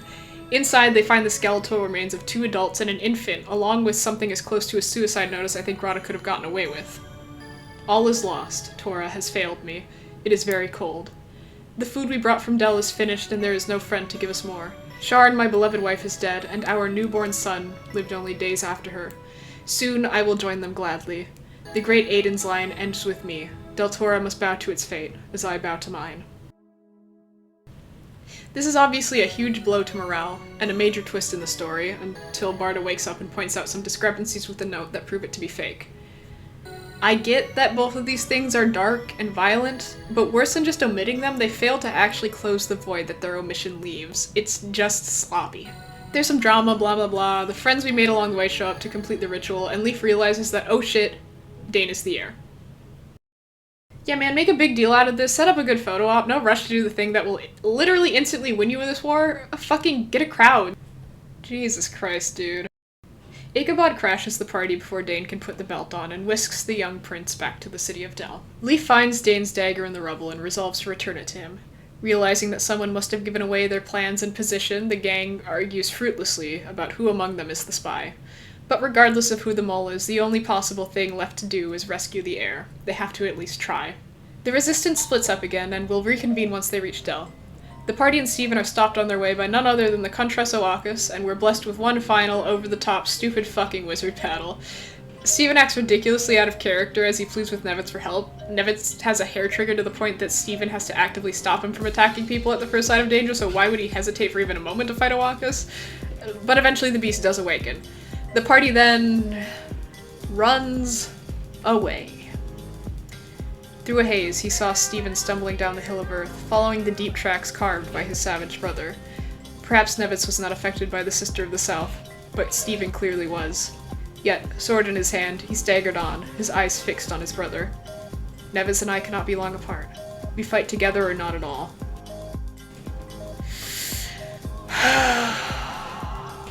Okay, whatever. I don't care. Stuff happens and the crew is saved by a contrivance from a few episodes back. Leaf kills Oakus and we finally say goodbye to one of exactly 3 entertaining characters in this entire show. God bless you, Oakus. You will be missed. Or, wait, maybe it's Orcus? The subtitle switched to saying Orcus part of the way through, but the dub says Oakus. Fuck, I think his name was Orcus, like the death god. Dude. Oh, whatever, I don't care. They reach Del. What follows is a hollow 6-episode clusterfuck that I do not have the energy to fully summarize. It's almost entirely useless filler, and it seriously sucks badly. I'm gonna keep this as short as possible because my sanity meter is critically low. I need the next container I loot to contain opium or something because I am 2 seconds away from going Funger on myself. The party elects to enter the city alone, as a small group could more easily find Dane and deliver the belt unnoticed. They go through some secret passages that lead them to the palace dungeons. There, they find that most of their companions were captured at the place where they were supposed to meet up, confirming their suspicions that there's still an imposter among them. Dane is about to be publicly executed, and as the group is about to stage a rescue, Ichabod shows up. Fallow cuntily watches the fight. Bro, no shot Leaf lives that. Doom shows up with resistance forces at the last minute to save everyone, slay, and Dane is freed. Once again, instead of activating their win instantly card, they fuck around for a bit until finally, Leaf gives Dane the belt.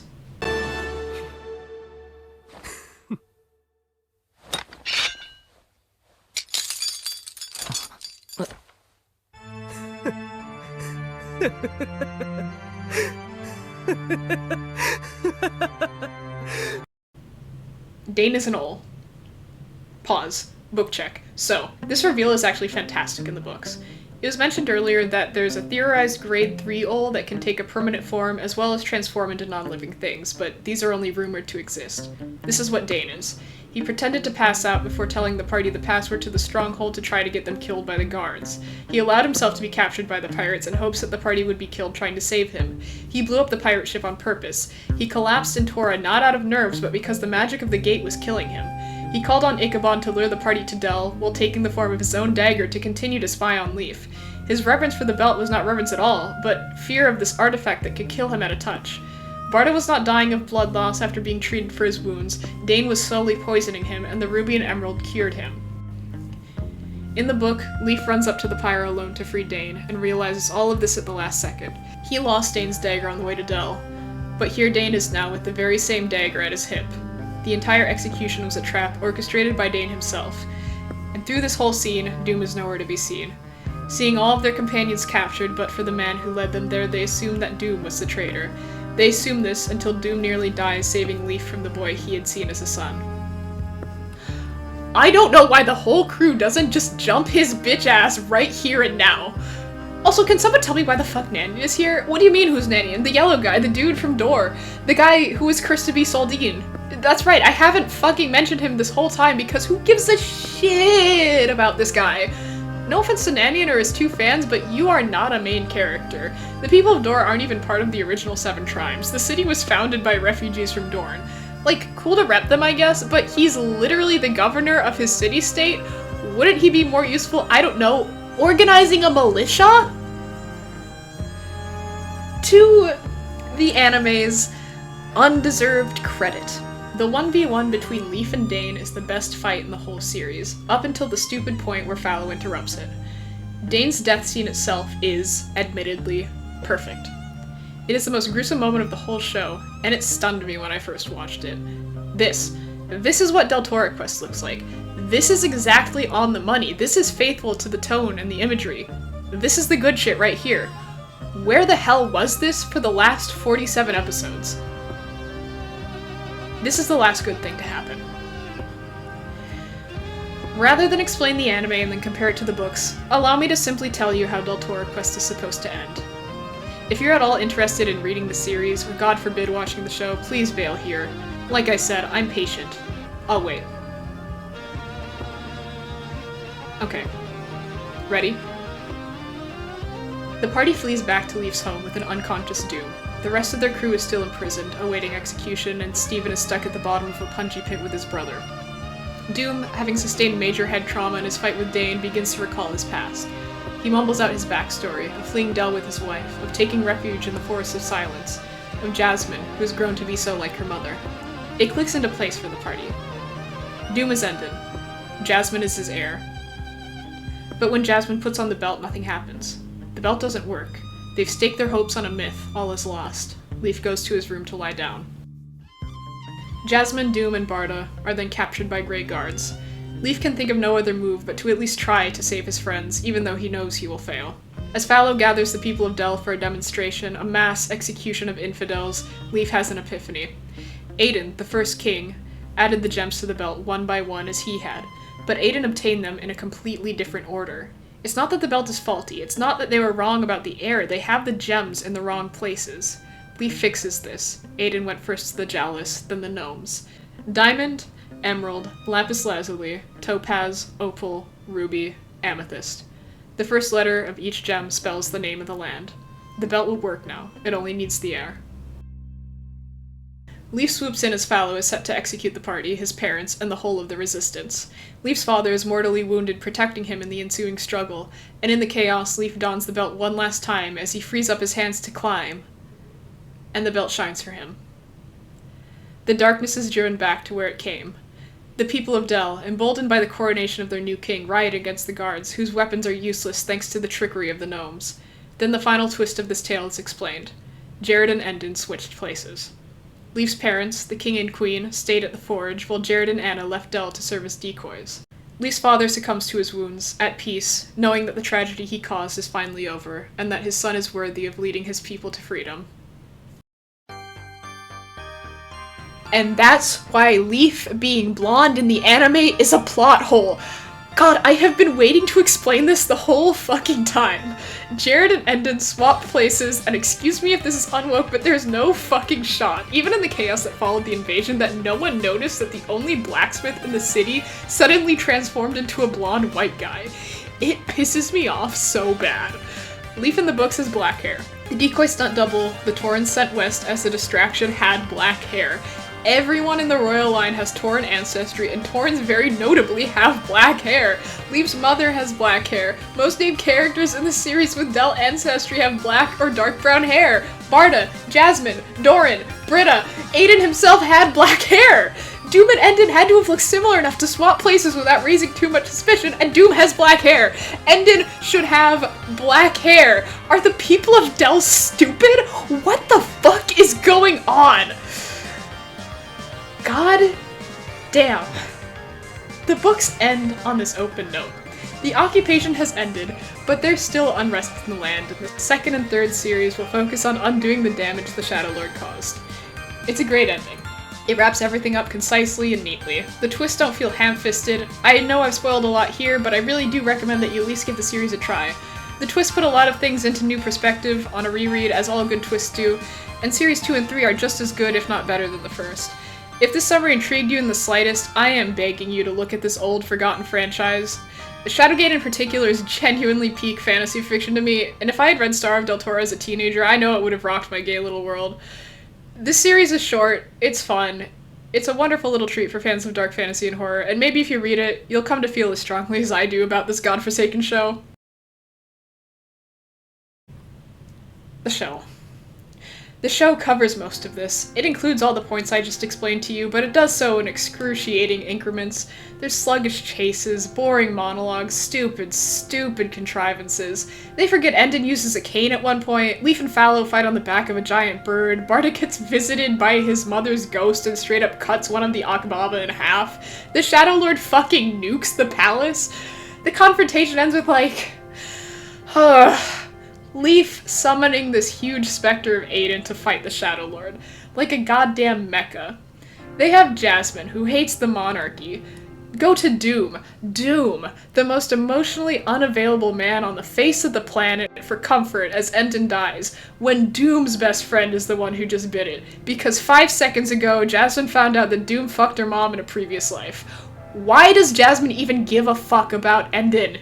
She hates the king, and she literally called him a coward for killing himself when they found that out! Oh my god!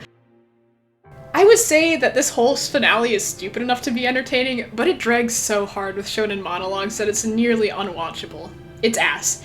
It's ass. It's so ass.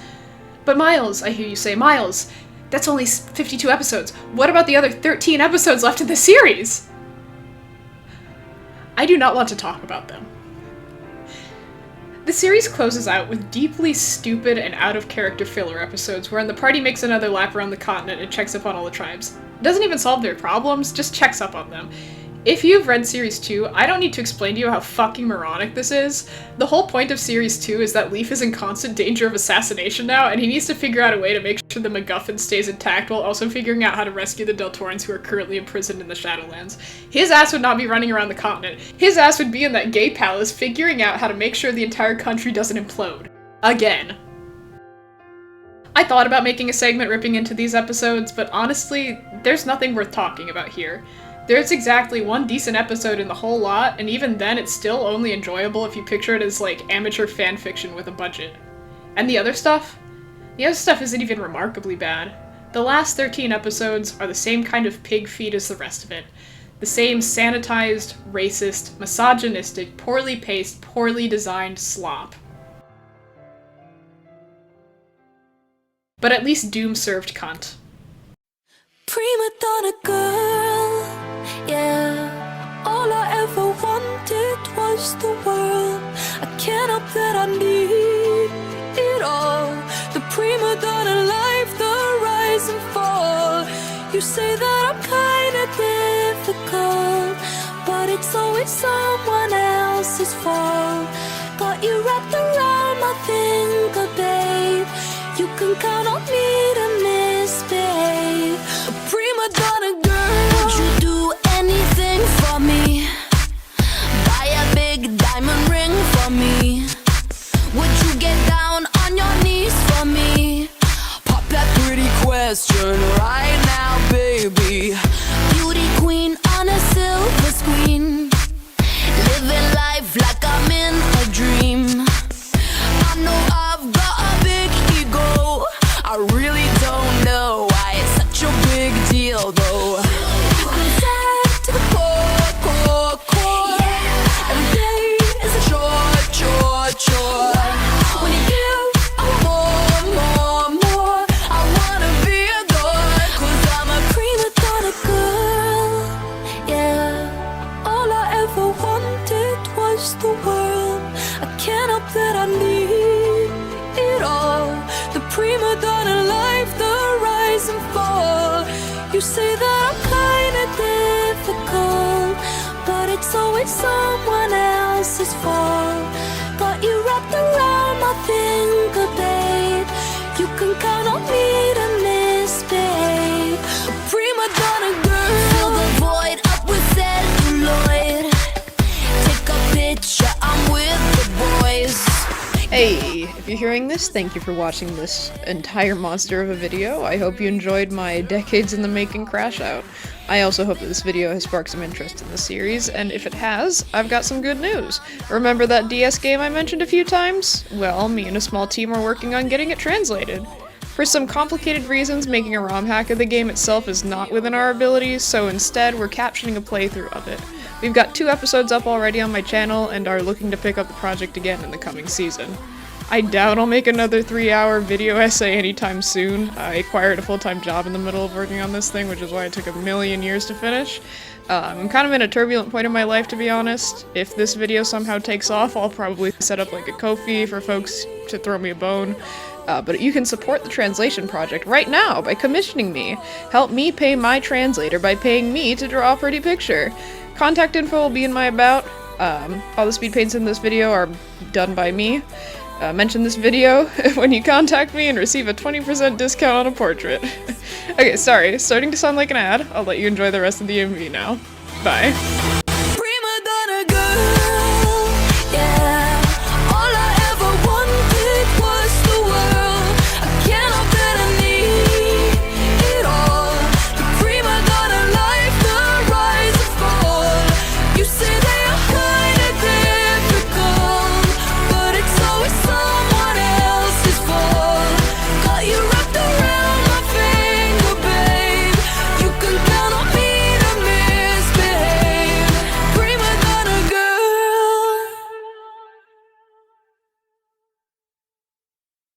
And at last, Deltora, all its variety and strangeness lost forever, would be one great, cold, gray plain.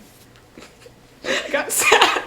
I got sad because I was thinking about Big Ben.